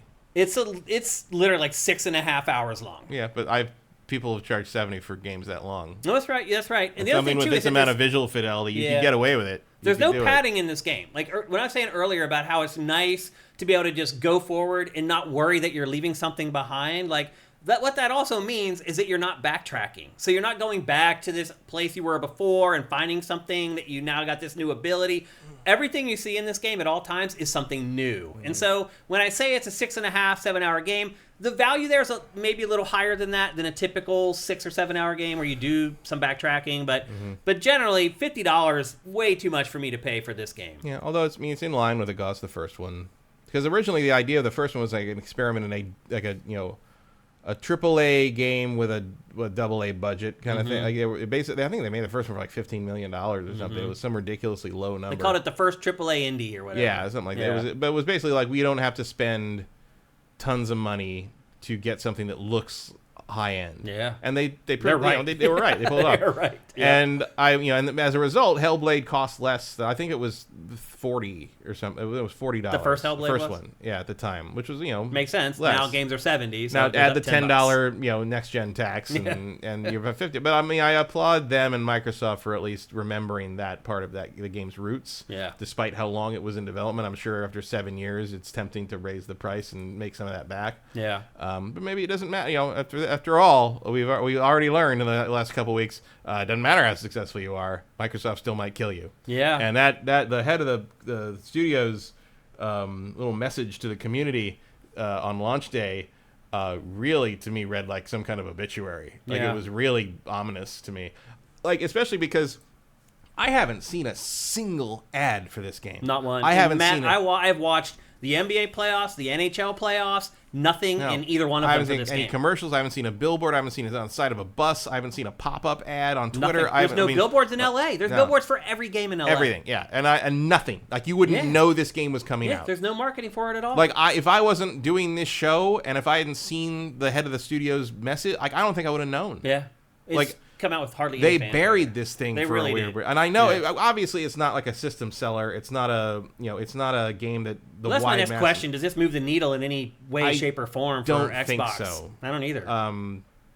I mean, it's an amazing tech demo. It's an amazing piece of like, look what this hardware can do. Yeah. But you've got the dual problems of like, I don't think most people are going to have the patience or interest in this game or time. Like I wouldn't recommend this game to most of my friends. No, well, and especially for like a lot of the reasons you already said, where like most of my friends that have kids, you either aren't going to want to play this in front of them because it's so violent, or you're going to have to just turn the sound down on subtitles or whatever. I mean, it's going to be like you're not going to be able to experience it in an optimal way. Yeah. And then on top of that, the subject matter and the relentless like oppressive darkness and the themes and everything. Darkness of the darkness in the dark. It's just. I'm not saying it's not fun, but it's like one of those things that like you experience because you want to experience it, not because it's like, oh my god, you have to play this game. It's an amazing, amazing fun game. You finish sessions of this game, you feel different. It changes your mood for sure. Yeah, it's and so like that's not really the game that breaks. It's not a Halo. Yeah. It's not a Gears of War. Gears of War is relentless and dark, but it has levity and it has interaction and it has Most people aren't going to say giant worm. But most people aren't going to say that playing this game is fun. No, it's impressive. Yeah, it's memorable, affecting. Yeah, it's the indie game thing. Yeah, it's like you're not playing a lot of these indie games to have a rollicking good time. It's not the Flintstones. It's not a gay old time. It's like it's almost like you're doing it for like to make yourself a better person. A little bit. A little bit. It does make me appreciate mental illness more, for sure. And that's part of the idea, for sure. I can feel at least a tinge of their pain and what they're going through, because I'd had to do it just for 6 hours playing this video game, and that was enough for me. And it's just, I don't think this is, I hope that nothing happens to Ninja Theory. Well, so the news yesterday is that their next game has already been greenlit. Right, but so was Tango But GameWorks. does that mean anything anymore? Tango GameWorks, I don't think that decision was made something like in the 2 or 3 weeks before it happened. The Evil Within 3 had been in development for over a year. So, I mean, they're not averse to yanking the carpet out. You can, and corporations will do that. I mean, famously, the Galactic Star Cruiser, the Star Wars Hotel, shut down 2 weeks after a bunch of Disney executives visited the hotel unannounced, and no one really knew what the deal was with that. And suddenly 2 weeks later, gone. We're shutting it down in 3 months. That's the way it happens, for sure. Highly recommend, if you have the time, Jenny Nicholson's 4-hour video that she just put up about the Star Wars Hotel. And she went, and it's kind of a review, but it's also an analysis of why it failed. And it's fascinating because the failure doesn't really have anything to do with Star Wars. It's purely Disney thought this is the purest, biggest, most pointed example of a corporation thinking they can get away with the purest amount of gouging hubris you can imagine, and then cutting corners on it when they realize how expensive it's going to be to actually execute it on the bait that they originally put out there for it. And it all blows up in their face. Yeah. And it didn't. This could have been Harry Potter. It could have been Marvel. It could have been anything. It just happened to be Star Wars, which I would argue is a dumb choice for a live-in immersive experience, because I am a huge Star Wars fan going back for almost as long as I can remember as a human being. Yeah. Like some of my earliest memories, period, are Star Wars movies on a big screen. Yeah. And I have never wanted to live in the Star Wars universe. Like, it's a horrible, it really capitalism run amok dystopian hellscape on a galactic scale. Yeah. The vast majority of people seem to be either starving peasants or slaves. Yeah. The movies are about basically the aristocracy. I know. I'm glad I get to visit, but I'm also glad 100%. I get to leave. And very much on top of that, in terms of spending $6,000 per person to stay somewhere in a hotel, I have never watched a Star Wars movie and been like, I wish I could eat that. Like, nope. No one wants the food in Star. So it's like that kind of thing. And so I highly recommend checking that out. But it is that sort of, I thought about that partly because I'd spent 4 hours of my week watching that video, but I was thinking about that playing this game a little bit, where I'm like, it's amazing. It's a very impressive and ambitious achievement, and what you've pulled off. I would argue that Hellblade 2 is actually a much more impressive achievement than the Star Cruiser Hotel, because Hellblade 2 does what it's supposed to do properly. Yeah. But there's an element of like, why did you think this was going to move the needle? Why did you think this was going to work in terms of the larger sort of corporate promotional money-making drawing people in and making them loyal to this angle of the business thing, you know? Yeah. Because again, I just can't think of a lot. I know people that I do know would love this game, but they are, like I said, they have kids. They are not in a life position to play it right now. Yeah. You know what I mean? Like, yeah, I hear you. Yeah. Maybe that's why it's 6 hours, because they know that like it's going to be like people can't handle much more than fathers that only have an hour and a half every night when everyone else is asleep to play this thing with headphones on, and they're only going to get through it in a week, and they're like, oh, that was good. Yeah. And those people probably be totally fine spending $50 on this. Yeah, they might be a little quiet at breakfast the next morning, but you know, like, a little awkward. No, we got to move on. We're running out of time here, but I guess I would say I wouldn't pay $50 for it. I think you should probably spend the $16. Probably the Game Pass is probably the right call. Yeah. And again, if you loved Hellblade 1, like I don't know why you're not playing this right now. Yeah. It's more of the same but better in a lot of ways. Yep. And if you just have high-end PC hardware or just want to see what the Series X can do when it's really unleashed, here you go. Finally, here it is. In fact, 3 years into it. In fact, that's like a weird double-edged sword too, because if you're like using this as like, hey, look what your Xbox can do, kind of thing. Yeah. Even if you're not like gonna like get real into the depressing whole playing the whole thing, it's like, how come nothing else looks like that? I know. I don't know. Like, there's an element of this. It's like, oh, this games could look this good, but they just don't. Halo didn't look that good. Halo Infinite didn't look in the same class. None of their first-party games have looked anywhere near as good as that game. And I mean, it might just be because you are cattle shooting us. You know, you are you're controlling what we're able to look at very carefully. Yeah. And that's probably part of it. Yeah, it helps. But there's this element of like, oh, this is a game that kind of looks like what they originally promised this generation was going to look like, and it's kind of please. It's kind of barely a game. I know.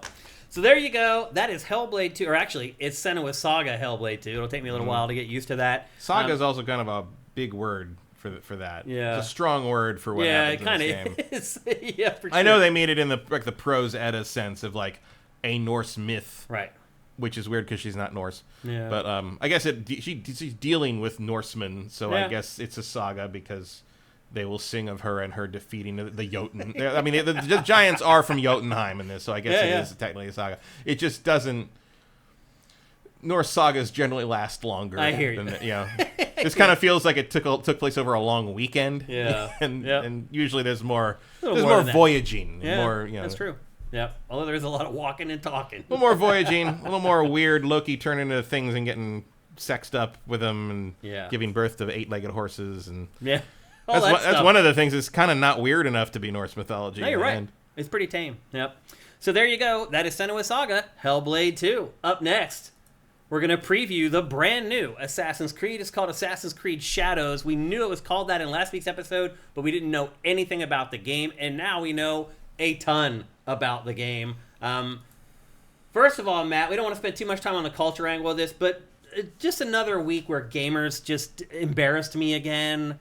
I'm so sick of this. Why? Here's the thing. Why are there so many terrible people that play video games? Here's the thing. No, they don't play video games. Half the people complaining about this knew nothing about Assassin's Creed. Oh. Every time they'd be like, "Well, you'd be like they won't make actual games with a black protagonist about slavery." I'm like, they did 2 of those. Yeah. Freedom Cry and Liberation are exactly That's what they're about. Yeah.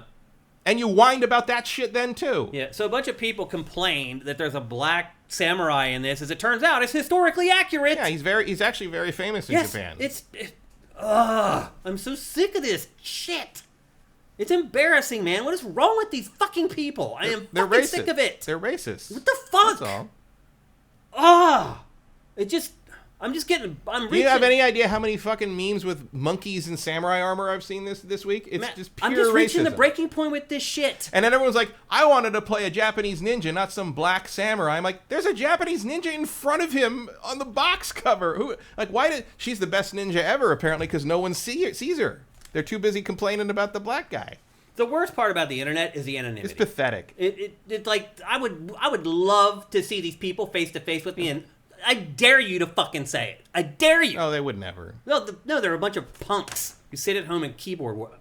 And the people were like, oh, he was a retainer. He's not an actual samurai. I'm like, first off, I dare you to find a Japanese historical source that doesn't refer to him as a samurai. And he was a kansho. He was a retainer, but a retainer for a samurai was someone who was a part of his standing army, and they were all considered samurai. In fact, Oda Nobunaga, who what's his name? Yakuza? Yeah. He worked for Oda. Yasuke is how you say his name. Yeah. Oda Nobunaga adored him. Yeah. And is the one who who was in the game also as well. well. That's the thing. That's why he makes so much sense as a player character for an Assassin's Creed game, because he was personally acquainted with and worked for and was loved by Oda Nobunaga, who is clearly the historical figure you are going to be focusing on a lot in this game, because they always love having the historical figures be like, you're sort of happen to be in the room when George Washington does stuff or whatever, or Leonardo da Vinci fixes your hang glider or whatever. So the brilliance of this guy is he was in Japan for about 3 years. He was beloved by Nobunaga, was one of his right-hand bodyguard retainers, was trained as a swordsman, and when Nobunaga was killed, he ran to defend Nobunaga's family, and then basically disappears from history. So we don't know what happened to him after that. So if you're writing an Assassin's Creed story in this time period, it's perfect. You've got someone who's historically accurate, who gets to be in the middle of the halls of power of this side of the conflict, and then you don't know what happened to him, so you can do anything you want. Yeah.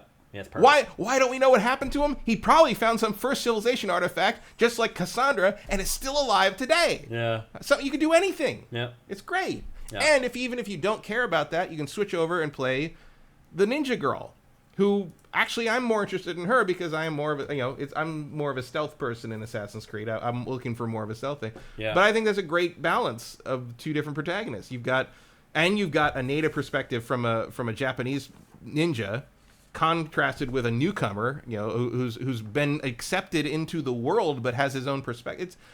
It's perfect. It's dramatically, it's one of the smartest choices I think they might have ever made in this series. Yep. So there's a lot to learn about this game, and we're running out of time for this episode, so I'm going to be a little bit like Machine Gun Fire getting through this stuff, but I know you guys want to know all about it. So we already kind of set up the plot and who the two main characters are. The story does begin in 1579. It continues into the early 1580s. This is the first game in the series to feature the Assassins and Templars in their classic forms since Assassin's Creed Syndicate. It has a non-linear campaign, and its big focus is on targets. You're basically free to track targets in any order you want. You can even just stumble upon them out in the world and kill them then.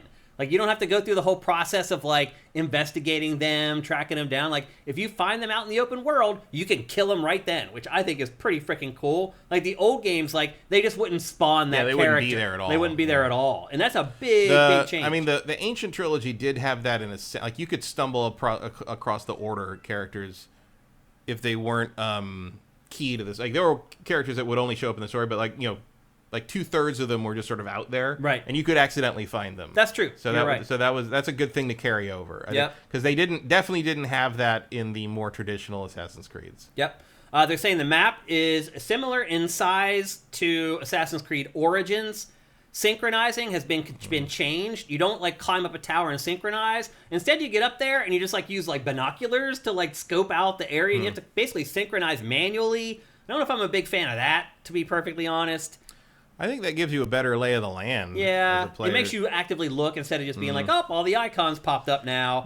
Mirage seems to indicate that they are kind of going further into the realm of planning the assassination, gathering information, and choosing an approach. Yeah. So that feels like it fits in that kind of realm better. It is removing something that I would argue is a trademark of the series. But the original reason that they did that was just to show how beautiful their engine was, and that still play. Some of those Michael Bay circle pans for the sync things, especially in Origins and Odyssey. Those are gorgeous. They're gone now. Yeah. I would keep. They'll probably come back. I'd find a way to keep that. I'd be once you finish scanning everything, I'd have it still do the circle because you want to show off your. I agree. But it doesn't sound like they're going to do it that way. Create the Japanese countryside. You want to show off what you did. Now, I'm sure part of that's just so they don't have to invent towers everywhere. Yeah, it could be. Like Assassin's Creed Syndicate, Shadow features the two protagonists as we talked about, and you can switch between them as you play through the campaign, basically at will. And again, that's the first time since Syndicate you can do that. Syndicate didn't really let you do that. It forced you to play Jacob or Evie depending on the mission a lot of times. Oh, you're right, actually. It didn't just let you do it. I was always irritated when I had to play Jacob because I didn't think he was very interesting. Yeah. The main quest can be completed as either character, which allows you the freedom to approach it however you want to. However, both characters do have their own specific missions that only they can complete. They're just side missions. They're not the main missions in the game. We talked about the dualies. We don't need to go through that again. There are seasonal changes in the game where, and this is kind of cool, it changes the gameplay, basically. So during the summertime, the grass is really tall, and you can use the grass to stealth. The other thing we should mention is that stealth is a much bigger element in this game. That's their big focus. They want it to be a lot about stealth. Even the bigger guy can do stealth in this game. But in the summertime, the weeds are taller, and you can hide in the weeds. In the winter, they die. And then, like, rivers and lakes that you could swim in before will freeze over, and you can no longer access those areas. And then there will be, like, icicles on the tops of the buildings. And if you run on the top of the building with the icicles, they will fall down and alert the enemy that you're up on the rooftops. So it uses a lot of the weather and the seasonal changes to actually incorporate them into the gameplay, which is pretty freaking cool. NPC behavior also is altered in the wintertime. Characters will be in different places because it doesn't make sense for them to be there in the wintertime. Like, they won't be around, like, the lakes, and so you'll need to find characters that were in one place in different places later on. They also said that Assassin's Creed Mirage is a pretty big inspiration for this game, which makes me a little bit nervous.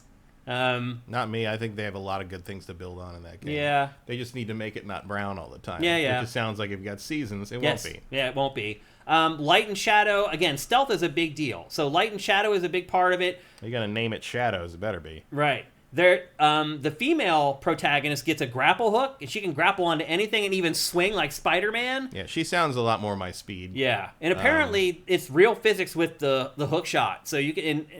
I mean, Spider-Man in Assassin's Creed sounds pretty damn cool to me. That was the frustration of the hook thing in Syndicate to me, was it was all so canned. Yeah. This is all real time with real physics and all that stuff, which will make a big, big difference. Yeah. And playing Ghost of Tsushima again this week kind of drove some of that home, too. It's like, oh, yeah, that hook was pretty good. Yeah.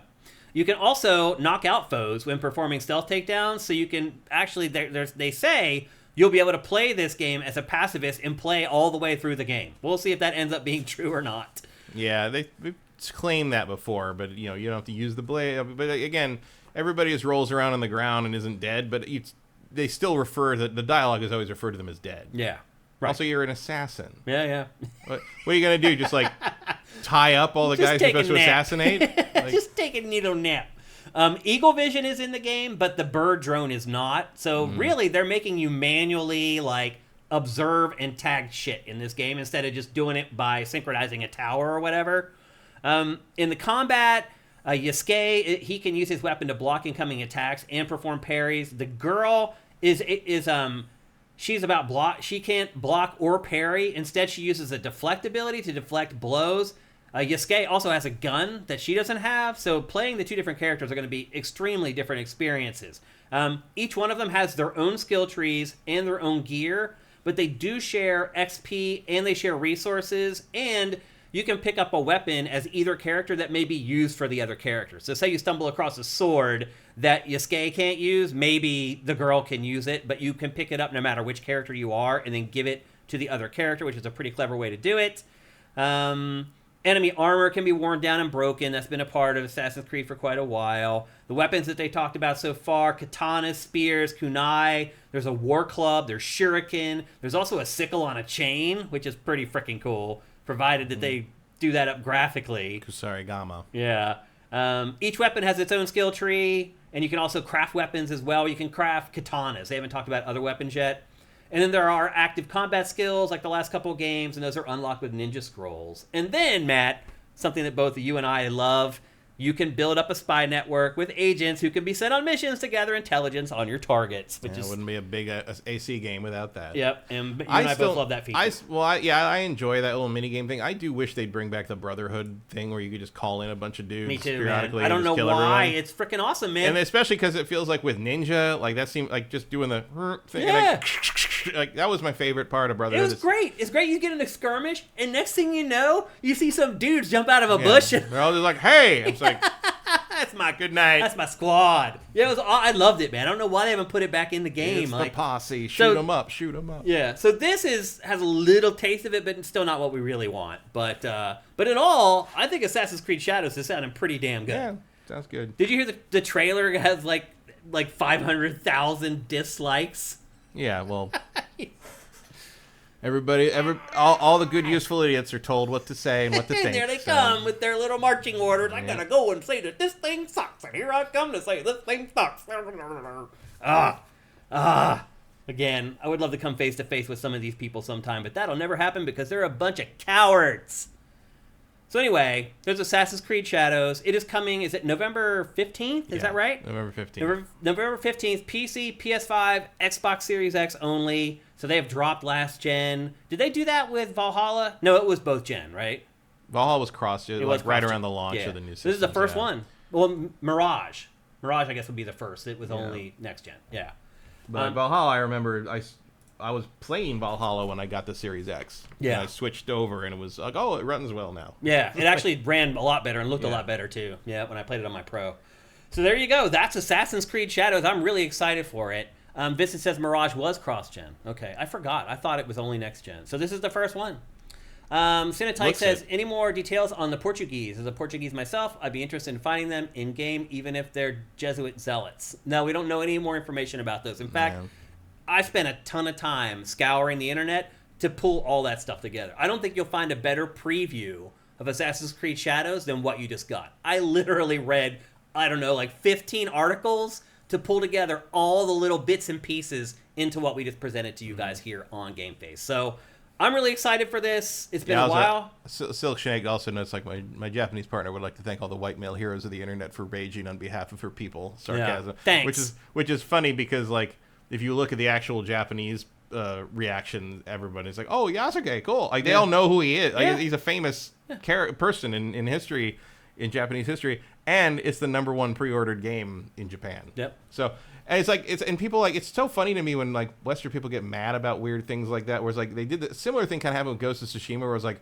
how dare a Western developer make a samurai? It's like, but like it's sold like crazy in Japan. They like, loved it. They really like outside takes on that history. Because they've seen it all already. They've seen their versions of things. Their version of Nobunaga's a hot young teenage girl at this point. You know, it's like, and there's like, oh, what do these people think? And maybe some of it's wrong, maybe some of it's weird, maybe some of it's offensive, whatever. Yeah. But they seem to appreciate a different idea on their own history, or even just the fact that anybody's paying attention. Like, you know, I enjoy weird Japanese takes on American history. Sure. Yeah, like it's interesting. Like, I'll, you know, if they want to do like a weird anime style take on like the Revolutionary War, I'd play that. I would totally be into that. Yeah, I would totally. Yeah, I hear you. Super Moe George Washington, go for it. Yeah, do it. So anyway, I will say this, like, Ubisoft kind of spilled the beans completely on this game in the first week. Like, they let the press come there, did gigantic interviews, and I mean, there's why, not a lot of why mystery. hide it at this point? There's not a lot of mystery left, but there's a long time until the game releases. All that's left is to see what they're going to charge. Yeah, or big chunks of gameplay. Which is going to be $70, $100, and $140. Probably, yep. But probably anyway, the same price structure as Star Wars Outlaws, I would think. Yeah, but again, November 15th, PC, PS5, Xbox Series X. We're pumped. Hopefully you are too. Next up, we're going to talk briefly about the PC port of Ghost of Tsushima. Matt, I haven't got a chance to play this. Mm-hmm. We're both big fans of Ghost of Tsushima, obviously, but I think you're maybe a little bit bigger than me. And so it's good that you're the one who ended up playing this. Like, very quickly, what are the things people should know about the PC version of Ghost of Tsushima? It looks better, and it runs smoother. Yeah, and that's about it. Really? I mean, it's you know, it definitely looks a little better. I mean, by the way, this is not the PC version we're watching right now. This is PS4, which is astounding that this is a PS4 game. Yeah, I mean, this game already looked amazing. Yeah, there's some little added thing, like you'll see that like the visual fidelity's better in the close-ups. Everybody's sweating all the time. There's like visible moisture on everybody's faces after fights and things, which I didn't really notice that much on PS5. I would say that the LOD is much better. I mean, I'm playing it maxed everything. How's it running? Runs great. Yeah. What frame rate's it running at? 60. I could probably get higher than that if I wanted to. Yeah. But 60 is generally fine for me. It did hitch a little bit early on. I think it was shader compilation. It stopped doing that. Yeah, the initial battle on the beach, like there were some, when the explosions would happen and stuff, there'd be like some jumps and stuff. Okay. That stopped doing that after a while, and so I think that was all early shader compilation. I'm probably like 15 hours, 20 hours into it at this point. I'm not done with First Island, but like, yeah, because I'm kind of trying to finish everything before I go. And this includes the Iki Island DLC as well, it's the right? director's cut. It's the whole package. A couple of extra outfits, but nothing. Actually, I think the one outfit you get for pre-ordering it was actually a New Game Plus thing you could buy, to the point that you get the achievement for buying something in New Game Plus when you first load it up. So that was an interesting repurposing. Yeah. The only issues I've had, I mean, the game's great. It still pops color-wise better than just about anything else I've ever played. Like, you're just constantly, does it like raw tech power look as good as Hellblade 2? No. Yeah. But there are way more moments in this that I'm just, where you come over the ridge, you come over a hill, or the sun comes up and you just stop and you're like, God damn, like, this is really one of the most beautiful games I've ever played. It totally is, man. It's gaming tourism. Just art direction second to none. Yeah. Like, it's just strike. Even all these years later, it still looks amazing. And you appreciate. How many years has it been now? Well, it was a PS4 game, so 5. I can't. Been Was 5 years? 2018? I think so. Was 6 years ago? Yeah, maybe. Almost 6 years ago. Yeah, sounds about right. Yeah, I mean, still, obviously it's got the next gen update and it's been made for. It looks great. And generally, I've had a couple of. Was it 2020? Oh yeah, it was 2020. It was during the pandemic. Oh, it was. That's right. Wow. That was right before PS5. That's the opposite of time flying, I guess. Yeah. No, I do remember. Now I do remember that because one of the reasons I took so many screenshots is nobody could come over to see it. So I've had some issues with this game, just in terms of kind of I haven't played any other Sony games on PC. I'm kind of waiting for Returnal to get cheaper. That's the other one I'd like to play on PC. But so first off, I started playing this with my normal Xbox Elite 2 controller, and very quickly realized that was not going to work. Oh. Did you notice how much the Elite 2 controller rumbles for Hellblade 2? Not really. It literally woke my wife up on Saturday morning. It rumbled so loud. She's like, "What is going on out here?" I'm like, "It's just my controller." It's just psychosis. It's rumbling so hard. That's psychosis. Yeah. But the so because it doesn't have the touchpad, and the touchpad is used for so many things in this, including putting your sword away, which is one of my favorite things. You swipe right, and he like flicks the blood off the blade and puts it away, and then otherwise you sort of run around with a sword until he automatically puts it away, and I think that's lame. Like, one of my favorite things about this game is killing everybody and then doing that and like putting it away. I'm like, he kind of does the slow, like, swishing the blood samurai off the sword. He does the samurai movie sort of badass thing. Yeah, I enjoy that, but there wasn't really but the main thing is, like, you swipe up on the touchpad and you get the wind. You kick the wind up so it tells you where to go. To do that on a normal gamepad, like a Xbox Elite gamepad, or a gamepad without that, you hold right on the D-pad and you push up on the right stick, which removes your thumb from the movement stick and removes your thumb from the buttons. So you basically have to completely relinquish control of the game to do that. And one of the main times I do that wind thing is I swipe up while I'm riding the horse. But to do it on the Xbox pad, I'd have to stop. I'd have to make let go of the horse, right, or like do some kind of claw thing. Convoluted. So I just went in the other room, got my DualSense out of the living room, and stuck it in and play it like that way. Yeah. So here's the thing. It feels like the DualSense drivers for PC still have a ways to go. Not quite there. When I first plugged it in, all sound on the PC started coming out of the controller. What?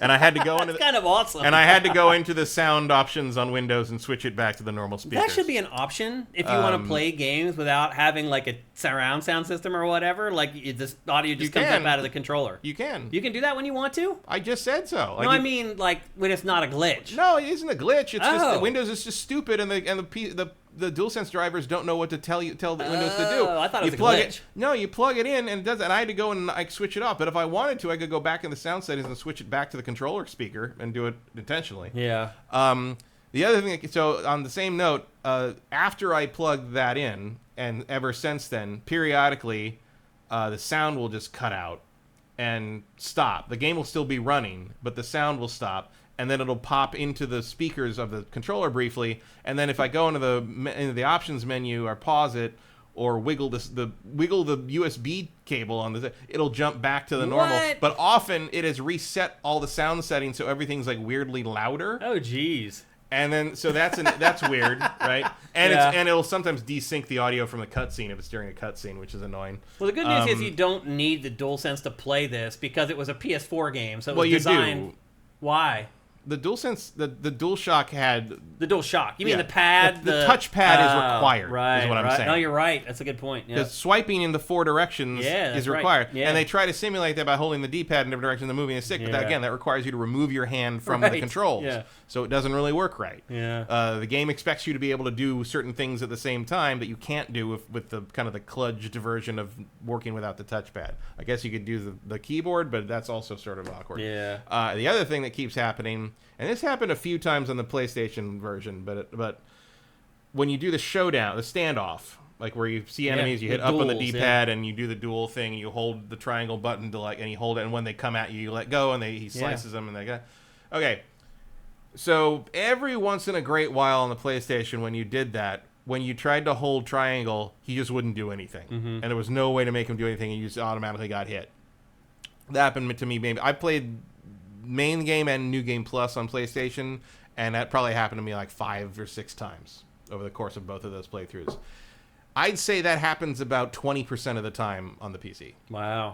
All the time I go like every 5th or 6th showdown, a standoff, I wait, and I do very careful. I try not to overload it. I try not to confuse the game. I wait until you walk up to each other and the prompt for the triangle button comes up, and I hit the button, and he just won't fucking do anything. Yeah. And it's gotten to the point where if that happens, I just go in the menu and restart from checkpoint because I'm not going to fight my way through with no life again and have to refill all my resolve bars. So and all it's that. still not perfect. No, there's still some work to do on the old PC experience for Sony. But still a great game. That for the most part plays great. Absolutely. If you haven't played it before, this is definitely the way to play it. But again, I cannot recommend playing this without a DualSense, without a PS4 or PS5 controller, without the touchpad. The touchpad is designed to use that for basic controls, and you are really missing something in terms of ease of use if you are not using a PlayStation controller for this. Yeah. And that might be a thing you don't have if you don't already have a PlayStation. Should people buy it? I did. Because if they don't have, you're right, if they don't have a PS5 and they don't have the DualSense controller laying around, hard to recommend them to go buy a $70 controller. I mean, I think if you intend to play Sony games, you're going to need one. You're probably going to need one. Because they do make stuff to take advantage of that thing. Particularly as they get further into games that were just PS5 games that weren't PS4 and PS5. It's going to get worse. Well, PS4 had it too. Yeah. Like they've been using you're that. Right. The touchpad. They've used the touchpad for 2 generations. Yeah, now. You're right. Like it's going to cause problems. It just is awkward. Returnal would have the same problem. I would imagine. How much is it selling for on PC? I think $70. $70? Yeah. Wow. As the director's cut. Not many PC games for $70. I want to say it was $69.99. Wow. Yeah, I might be wrong, but I'm pretty sure that's what I paid for it. Okay. So not even cheaper, like $40, $50 or whatever. Sometimes PC versions, when they come a lot later, are a little cheaper, but not in this case. Yeah, and it's a good. I mean, I think it's a solid open world game. I think the win system is a very unique and kind of non-emergent. You don't have to look at the map hardly ever in this game. You just sort of ride around. The bird leads you to where you want to go, and the wind takes you to where you want to be. And it's very elegant in a lot of ways. And Jin is a good protagonist. Playing it again, after several years, is again. I'm like. One of the things that I think is interesting about this game, in terms of Jin, in terms of the protagonist in this, compared to a lot of other open world games, is that Jin is a genuinely good man. Yeah. As much as he can be for his time. Yeah. I think. He loves animals. There's a whole section where you have to land on this one area and you lose your horse, and the only thing he's worried about for the next hour of the game is whether his horse is okay. Yeah. And I think that's pretty cool. I like that aspect of him. Yeah. He's very concerned about everybody and doing the right thing for the people, and he's pretty funny at times, and it's fun to see here's the other controversial maybe thing that I think about this game, playing it for the 3rd time after playing it. I played the main game in English, I played the new game plus in Japanese, and now I'm playing this in English again. And I think the game should be played in your native language. whatever it may be. Yeah. Because I played it's it so in much English. about defending home and defending your people, and we are fighting these invaders off, that I feel like it should be played in your native language or whatever language you're most comfortable with, because it's going to make you bond a little better with these characters. Whereas like playing it in Japanese made it feel like watching a Japanese movie or watching like a movie, something from Japan, and playing it in English makes me feel like I'm one of them. You take it more to heart. It's a little different somehow. I can totally understand that. Yep. So there you go. That's Ghost of Tsushima for PC. $70. You think? I think it's 70. It's at least 60. And you say it's buy definitely it. full price. I mean, I think it's one of the best games of the last 10 years. Should so people buy it if they don't have the PlayStation controller? I think you should buy it, and if you're annoyed by the controls, go ahead and Buy the controller? Go get a cheap PS4 controller. They're not really. You're going to need it eventually. Might as well bite the bullet and get it now. Yeah. For a great game. Yeah. 100%. Okay. There you go. And now it's time for our New York Sneaker Society Sneaker of the Week.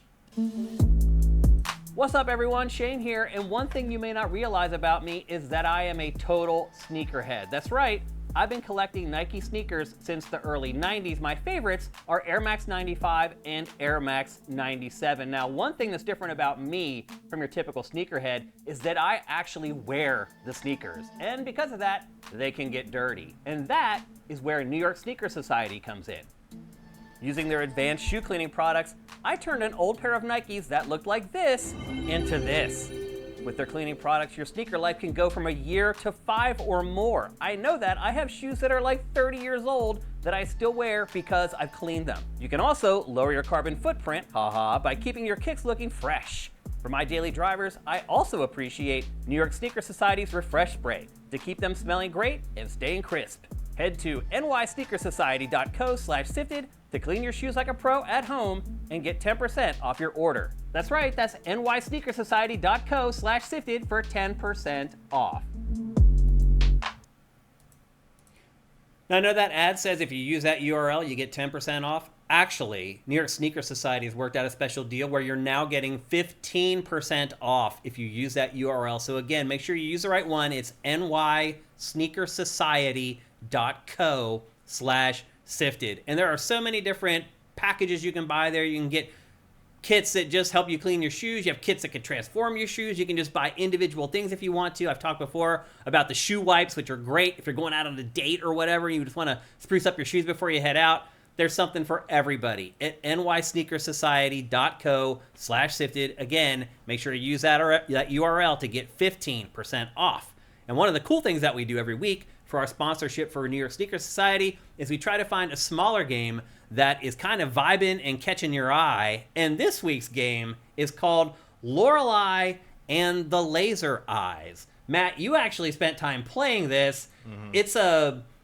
It's hard to even explain what this game is. It's a monochromatic puzzle adventure. Yeah, it's basically a point and click adventure, except you control with a controller. It's by the people who did it's by Simogo, who did Year Walk and another game I never played but everybody liked. And now this one, it looks like Killer 7 almost. There is definitely some Killer 7 influence. I would say there's a lot of that in play here. So the premise is basically you're this woman. It's in the 60s. Sayonara Wild Hearts. That's what it was. Vincent. Good call, Vincent. This woman. It's the 60s. It's 1963, I believe. The Summer of Love. And not quite. So you go to this hotel, this huge hotel where you're this rich artist guy and you have communicated with him and he says to come here for this thing. So you go to the hotel, which is always a good call. And basically as soon as you get there, you're like you gotta solve puzzles. Yeah. So like you walk up to the and the thing about she has a photographic memory, so everything you look at she'll remember in this little file thing. Mm-hmm. You see that there. And just about anything you can possibly think of might end up being a clue to a puzzle. So you go up and like early on it starts pretty simple, and a lot of the puzzles are opening locks with combination numbers and stuff. And like early on, you go up to you'll see that it's monochrome except for the red. Red tends to show you the critical path. And a lot of times they fake you out, like, oh, it's blood. No, it's paint. And there's things where, like, it ranges. It's one of those games where everything's a puzzle, and you can kind of build up a lot of different, this door's locked, this door's locked, this door's locked, this door's locked. I can't go anywhere. This door won't open. And it'll, to its credit, every time you interact with a locked thing, it writes it in your little journal to say, like, unlock the thing on the first floor. So you can keep track of what you've seen and what you don't know. Yeah. But it's all very... You need a vague familiarity with math. You need to understand what Roman numerals are, things like that. Some basic kind of assumed knowledge. But it's like you go up to the gate here after you get to this area here. You'll see once you've looked at this thing, and sometimes she'll open her purse and like if you can interact with something. But obviously you don't have the tickets for Lawrence of the Great's wagon yet. But it'll mark down that you need to figure that out. You go up to the hotel gate here, and like this dog comes up and gives you a piece of paper that basically says like you need to remember the year it all started. So like you go look up when the year was, what year it is, figure out what year it is from the letter correspondence you have, and that's the code to get in the first thing. And like you're kind of off to the races at that point. One of the interesting things about this game, okay, so there are things where it's like you can actually ruin the game. Like, you can get killed. Like there's a thing that warns you. You just start all over again?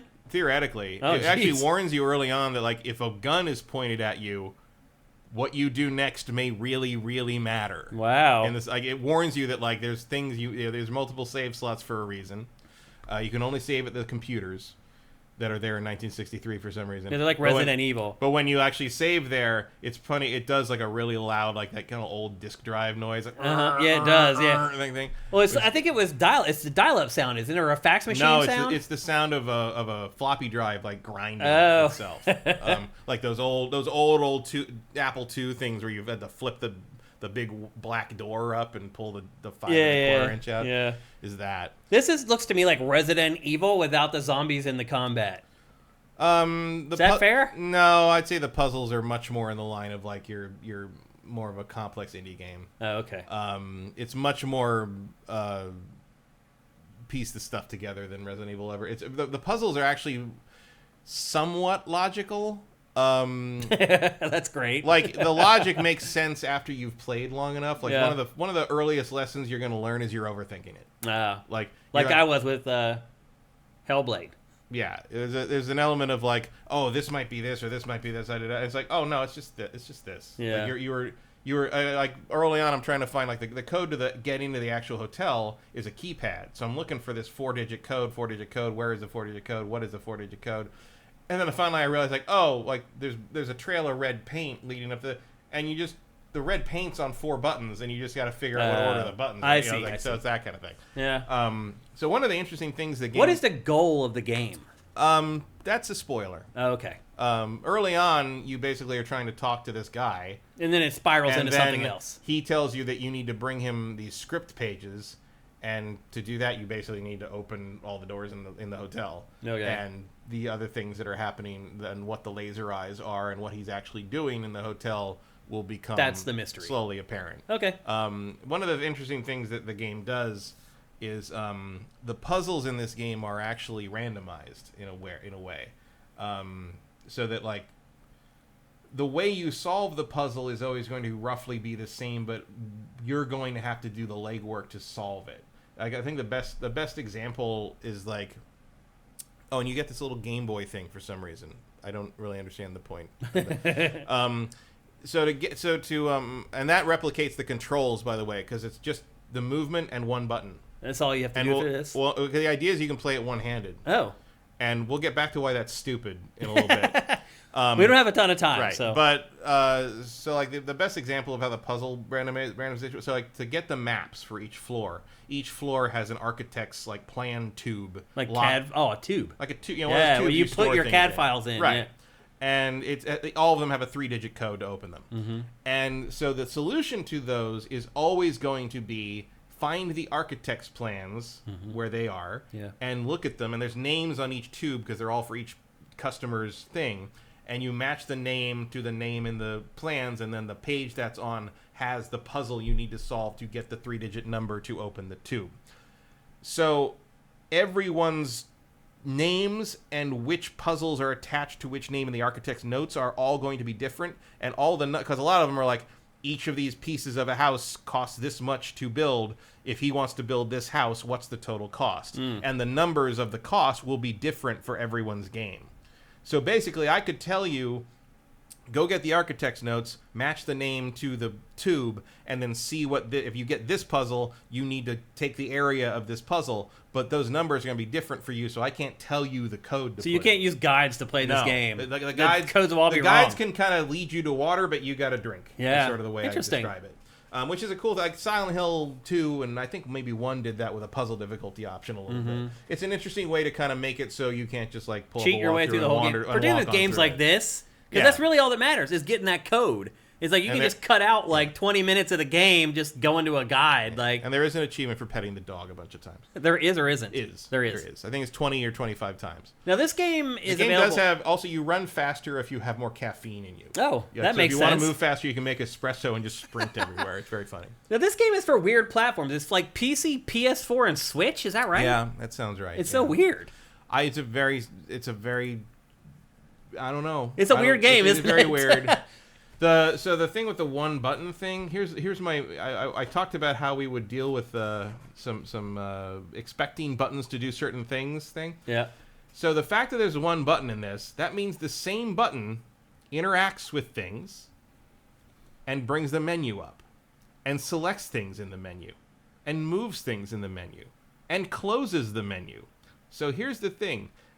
You got to check your notes a lot to like decide, okay, I want to look at the thing in the architect's thing to see what the puzzle is, and I'm going to do this, and I think it's this number, so I'm going to put it in. Oh, that was wrong. I got to go back. So because it's all context sensitive, you have to back away from the puzzle you're solving so it's not highlighted, then hit the button, then scroll to your photographic memory, then scroll down to the notes, then scroll down to the thing you want to look at. And then to back out, because there's no back button, you got to scroll all the way back up to the X. And then when you get back out to the main menu, if you see that main menu in there, there's an X in the upper. You got to scroll all the way back up to the X. There is no way to just back out of shit. Why? I don't know. I can't even fucking theorize on why. There goes our sneaker of the week, right down the toilet. So I would say for them, like, put a back button in it. DLC, the back button DLC. Yeah, I'll pay $5 for a back button at this point. That's hilarious. So yeah, that would be my one major criticism is like, I don't know why they went to this minimalist thing to the point that every single time I go into the menus, I try to hit B to back out of the menu, and it just selects the thing I was already selecting again. Every time. And because of the button limitation, they have to kind of cleverly get around, but so like there's a bunch of posters that are cut into strips and they're mismatched. And I figured I saw that you reorganized them into a picture, but it took me forever to figure that out because I was trying to hit the button and it would just back out of it again. And it turns out you have to scroll and like highlight and then push right and it'll move the thing, and then you roll it up and move it this way back with the left and I'm like, that's just not how... So what you're saying is you don't recommend that people pick this up? I kind of do, in the sense that if you're ready for that level of frustration in the controls, because it's not like anything else I've played this year. You know, it is unique, and the puzzles are interesting, and it's kind of the more adventure gamey version of that Animal Well thing, where it's like, this is a game you can kind of jump into and like bang your head against a bunch of different puzzles, and maybe you make progress, it feels really good, and if you don't, you get really irritated. And forget about it, especially if you're on a deadline. But it's like, it's one of those things you kind of go, it's like a puzzle box you can go back to over and over again. And it has enough like Killer 7 sort of, Suda 51 Goichi sort of thing. You can definitely see that. That like, it scratches that itch a little bit. It's just fucking weird. The main rich guy you're working for seems like a dick, because one of the first things you learn is that when his excess money, he gives lots of money to a local dog shelter because, quote, he couldn't find an anti-cat shelter. And I'm like, all right, we are enemies. Matt's got a problem with that. And to be fair, he's a dick to the girl you're playing too. So clearly she doesn't like him either. Yeah. I mean, I wouldn't like him if I were in her position. Yeah. it's unique, it's different, but like it's also unique and different in like an annoying way, like a hipster kind of thing. You know, It's like, oh yeah, I've never met anyone like you, and I'm a little bit happy about that, but also I feel enriched by the experience. So here we are. And that's a perfect sneaker of the week here on GameFace. Okay, there you go. That's our sneaker of the week for GameFace episode 388. And with that, there's just one thing left to do in this episode.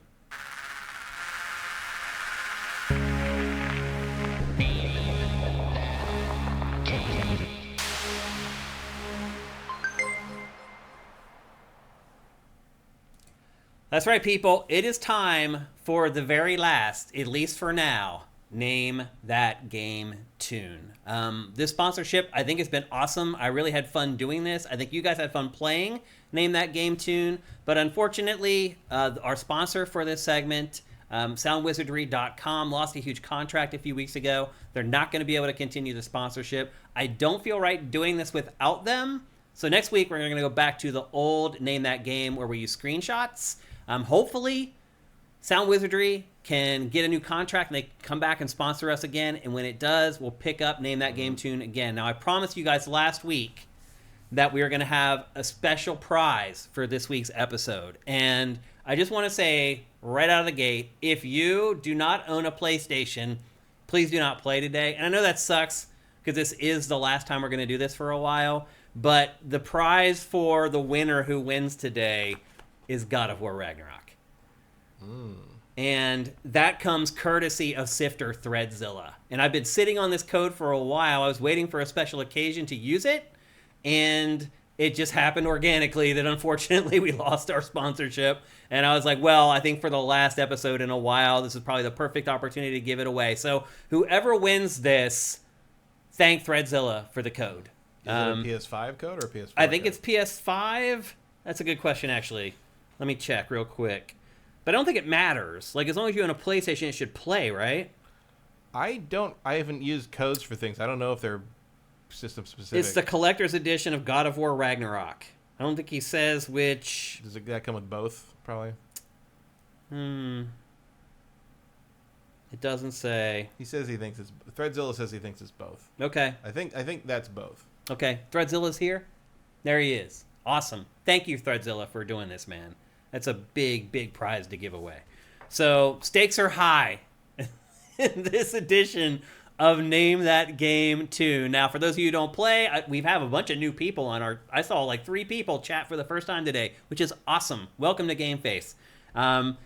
For people who don't know what's going on here, basically what happens is I play 5 audio samples from a video game that become more obvious as they go. And you try to name the game before Matt does. And that's... Well, not today. Well, you need to let somebody win. I already have God of War Ragnarok. Right.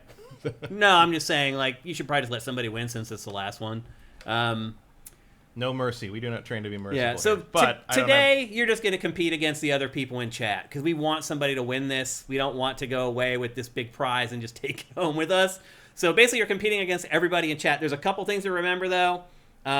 You can only win once this year, once per calendar year. So if you've already won this year, you can't play. Sorry. I know this is a bigger prize than the one that you probably won, but that's just the way it is. You should have stayed quiet last week. Yeah, seriously. Also, if you need to have a PlayStation, either a PlayStation 4 or a PlayStation 5. And then the third thing is the chat goes into slow mode, so you can only send one chat every 60 seconds. So make your picks count. Like, don't just, like, randomly guess, because we may play the next sample, and you're like, I know what that is, and you go to type it in, and you haven't hit your 60 seconds yet, and you lose. So just some things to keep in mind. And again, you're not playing Matt today. You're just playing against other people in chat. I think we're ready to go here. I'm still going to listen to it, though. Yep. Okay, Matt, let me turn up your... yeah, maybe if you know it, write it down or something. I'll just say I know it. Okay. But then you... Well, anyway, it doesn't matter. And here we go. Are you ready, Matt? Let me make sure we're at the bottom of the chat here. We are. And we're ready for Name That Game. Here comes the first sample in 3, 2, 1.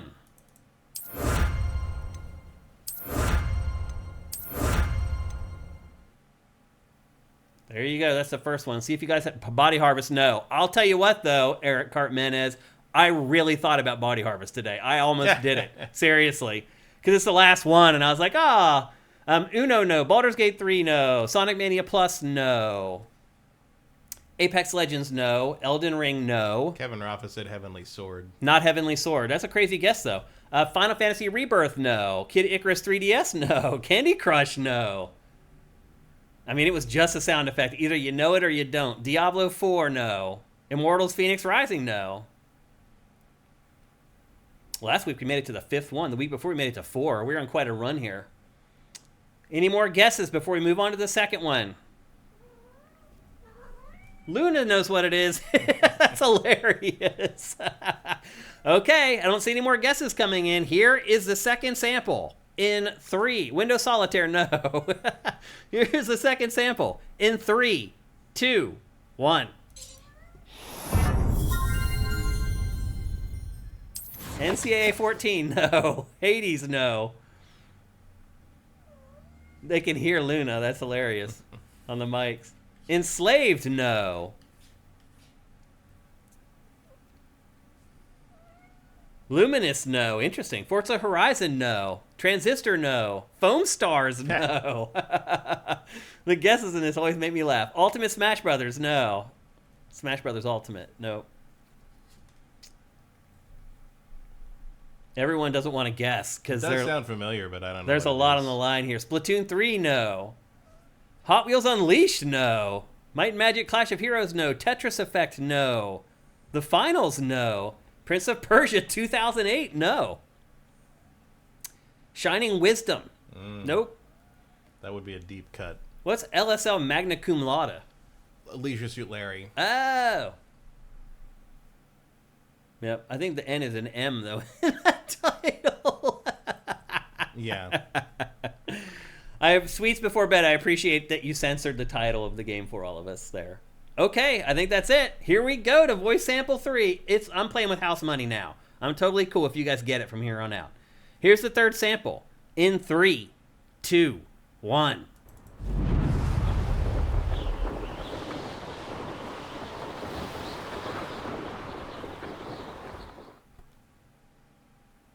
Any guesses? Don't want to get caught by the auto mod. Oh, you're right, actually. If you use that word, it may... Spider-Man, no. Daikatana, no. Death Stranding, no. Journey, no. Valheim, no. Have you figured it out, Matt? No. No? They all sound very familiar, but I don't know what it is. Okay. The last one in particular is obvious. Gran Turismo 7, no. Endless Ocean Luminous, no. God of War, no. League of Legends, no. Tomb Raider, no. Fortnite, no. Just Cause 3, no. Zyrayas, Fortnite, no. First time chat, welcome to GameFace. Hearthstone, no. DMC Devil May Cry, no. Flower, no. Destiny 1, no. Horizon Forbidden West, nope. Final Fantasy 11, no. God of War 3, no. Although that would be pretty slimy of me to slide in God of War, wouldn't it? Sonic Frontier, no. Mega Drive Sonic 1, no. Very specific. Sweets Before Bed, I always eat a bowl of cereal before I go to bed. It's probably terrible for me. I shouldn't do that. That's one thing I need to stop. Not if it's Magic Spoon. Right. Okay, I think that's it. All right, we're going on to the fourth one. Sea of Thieves, no. All right. Here comes the fourth sample. In 3, 2, 1. Assassin's Creed Odyssey, no. Marlowe Briggs, no. Outrun, no. Wow, I really thought you guys would get it on this one. Not Ragnarok either. That would also be very slimy of me. Street Fighter 6, no. Bulletstorm, no. Mortal Kombat, no. Rogue Company, no. Duke Nukem Forever, no. Haze, no. Final Fantasy 16, nope. Tekken 8, nope. Unreal Tournament 2004, no. Brute Force, wow, no. Just Cause 4, no. You guys are really pulling them out of the archives. The only time anyone's mentioned Brute Force online today. Seriously, that's the only time. Nobody typed it anywhere or said it anywhere, I guarantee it. Yeah, not Just Cause 4. Is that it? Are we going to the last one? Mellow Pintor knows it. I would assume somebody out there knows by now. Pure, no. Wow, there's another one. Are you guys getting this stuff? It's crazy. Overwatch, no. Leisure Suit Larry 4, no. I'm just going to tell you right now, Sweets, it's not a Leisure Suit Larry game. Ratchet and Clank Rift Apart, no. I have a guess, but I can't play either. We're going to the fifth one. You guys will get it on this one, so you guys better be ready to type fast. Monster Hunter Rise, no. The Conduit, no. Wow. Revolt, no. Lunar the Silver Story, no. Wow. We made it to the fourth or fifth sample the last 3 weeks in a row. I told you I was going to make it harder, and it worked. Mortal Kombat Bloody Slow Mode, no. Neverwinter Nights, no. Phantom Hourglass, no. Fortnite, nope. Somebody guessed that already. 50 Cent, there it is. Nope, it's not 50 Cent. Anybody else before we go to the fifth one? You guys have to get it on the fifth one. If you don't, I'm going to be so disappointed. Mario Kart 8, no. Sweets before bed. Okay, here we go. This is the last one. This is your last chance to win God of War Ragnarok. This one's really obvious. You guys have to get it from this one. And here it comes in 3, 2, 1.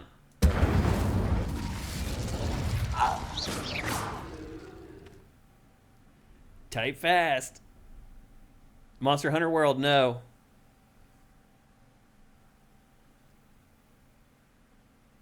Oh, no. No one's going to get it. League of Legends, no. Come on, guys. Spec Ops The Line, no. Dragon's Dogma, no. World of Warcraft, no. No one's going to get it. I don't know it. Animal Crossing, no. Dark Souls, no. Look and see if you guys are going to be really disappointed when you find out what it is, because some of you guys have spent a lot of time with this game. Warcraft 3, no. Assassin's Creed 2, no. Resident Evil 6, no. Alan Wake 2, no. Breath of the Wild, no. Oh, my gosh. You guys played it. All of you played this game for a really long time, not very long ago. Popful Mail, no. Crash Bandicoot Warp, no. Final Fantasy VII Rebirth, no. Carmen Sandiego, no. Halo Infinite, no. Destiny 2, no. Dota 2, no. Oh, wow. The one time that nobody gets it. This is crazy. Stellar Blade, no. Elden Ring, no. All right, look, I can't. We can't go without somebody winning this. I'm just gonna play them all in a row again. Pole Position, no. Police Knots, no. Helldivers 2, no. I'm gonna give you. Everybody stop. Everybody stop guessing. I'm gonna give you a clue that's gonna give it to you, and whoever can type it out the fastest is gonna win it. Diablo 4, no. Already guessed. Power World, no. NBA Live 96, no. All right, here's the clue. This game was mentioned earlier in the show. Let's see if that helps. Please. I can't believe you guys didn't get this. I'm going to play that last sample again. Listen to it. Come on, people. AC Mirage, no. It's no Assassin's Creed at all. Hellblade, no. Come on. Valhalla, no. The snail game from Master System, no. Oh, can you play the first one again? Oh, it's a... No. Oh. Ghost of Tsushima, no. Gears of War 5, no. I know. Finally, Swanland gets it. It's Hogwarts Legacy. What the heck, man? Congratulations, Swanland. No one remembers that game.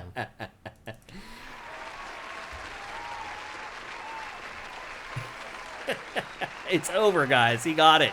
Swanland got it. Some of you guys never played it, but like 20 million people did. That's why I chose the game. Because I knew everybody had played it. Here's a cool thing, though. Swanland, back when we were doing the screenshot version of Name That Game, he gave us a ton of codes to give away for you guys, that we gave out to you guys. So actually, it's kind of poetic justice that Swanland ended up winning the best prize we've ever had for Name That Game. It's funny how life works out that way, isn't it? So congratulations, Swanland, and thank you for giving up the codes earlier for Name That Game. We really appreciate it. I haven't forgotten it. So congratulations. That is the last Name That Game tune until if or when SoundWizardry.com can return as a sponsor. And again, before we go to SoundWizardry.com. This is my last chance to stand for them.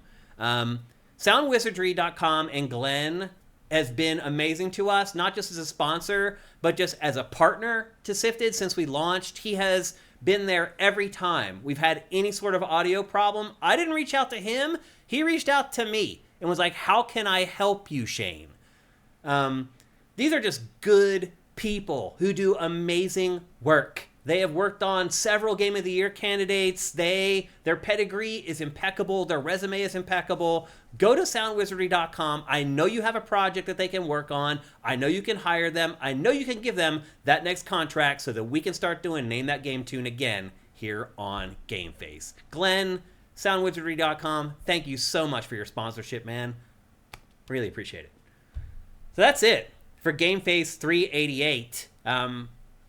We are supported 100% at patreon.com/sifted. Go to patreon.com/SIFTD. For just $4 a month, you're going to buy a coffee for $6 5 minutes from now. You're going to drink it, and it's going to be gone in a minute.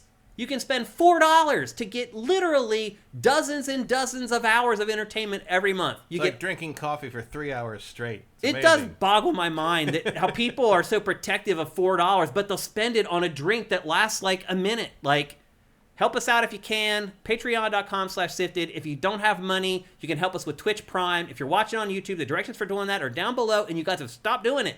We need that money. It's not extra cash. I mean, you can see our Patreon, man. We need the money. So please take the 3 seconds to go to twitch.tv/sifted and click that drop down and click that one button. That's it. That's all you got to do. We'll really, really appreciate it. And if you can't even do that because maybe you don't subscribe to Amazon Prime, and at this point, I wouldn't blame you, honestly, you can still help us without spending any money. Just review the show on the podcast service that you're listening to it on, or like it. If you're watching it on YouTube right now, click the like button right now. Click the subscribe button right now. Click the bell so you're notified when our stuff goes live. You can help us. Leave comments, even if it's just great show, love the show, GameFace is awesome. It takes you 2 seconds to type that out, and it will help us in search. There's so many things that you can do to help us. It doesn't even involve money, and we appreciate anything that you can do to help out. Just post Craymass everywhere you'd see it. Yeah. Just like create a mystery. Yeah, exactly. So anyway, that's it for GameFace episode 388. We'll be back next Tuesday, and we'll be talking Paper Mario, The Thousand Year Door. The games for the rest of May are really starting to hit their stride at this point. There's tons of stuff to talk about. The show's going to be great. And then E3, or not E3, is right around the corner, and we can't wait to experience it with all y'all. So we'll see you guys next Tuesday. GameFace is up and out.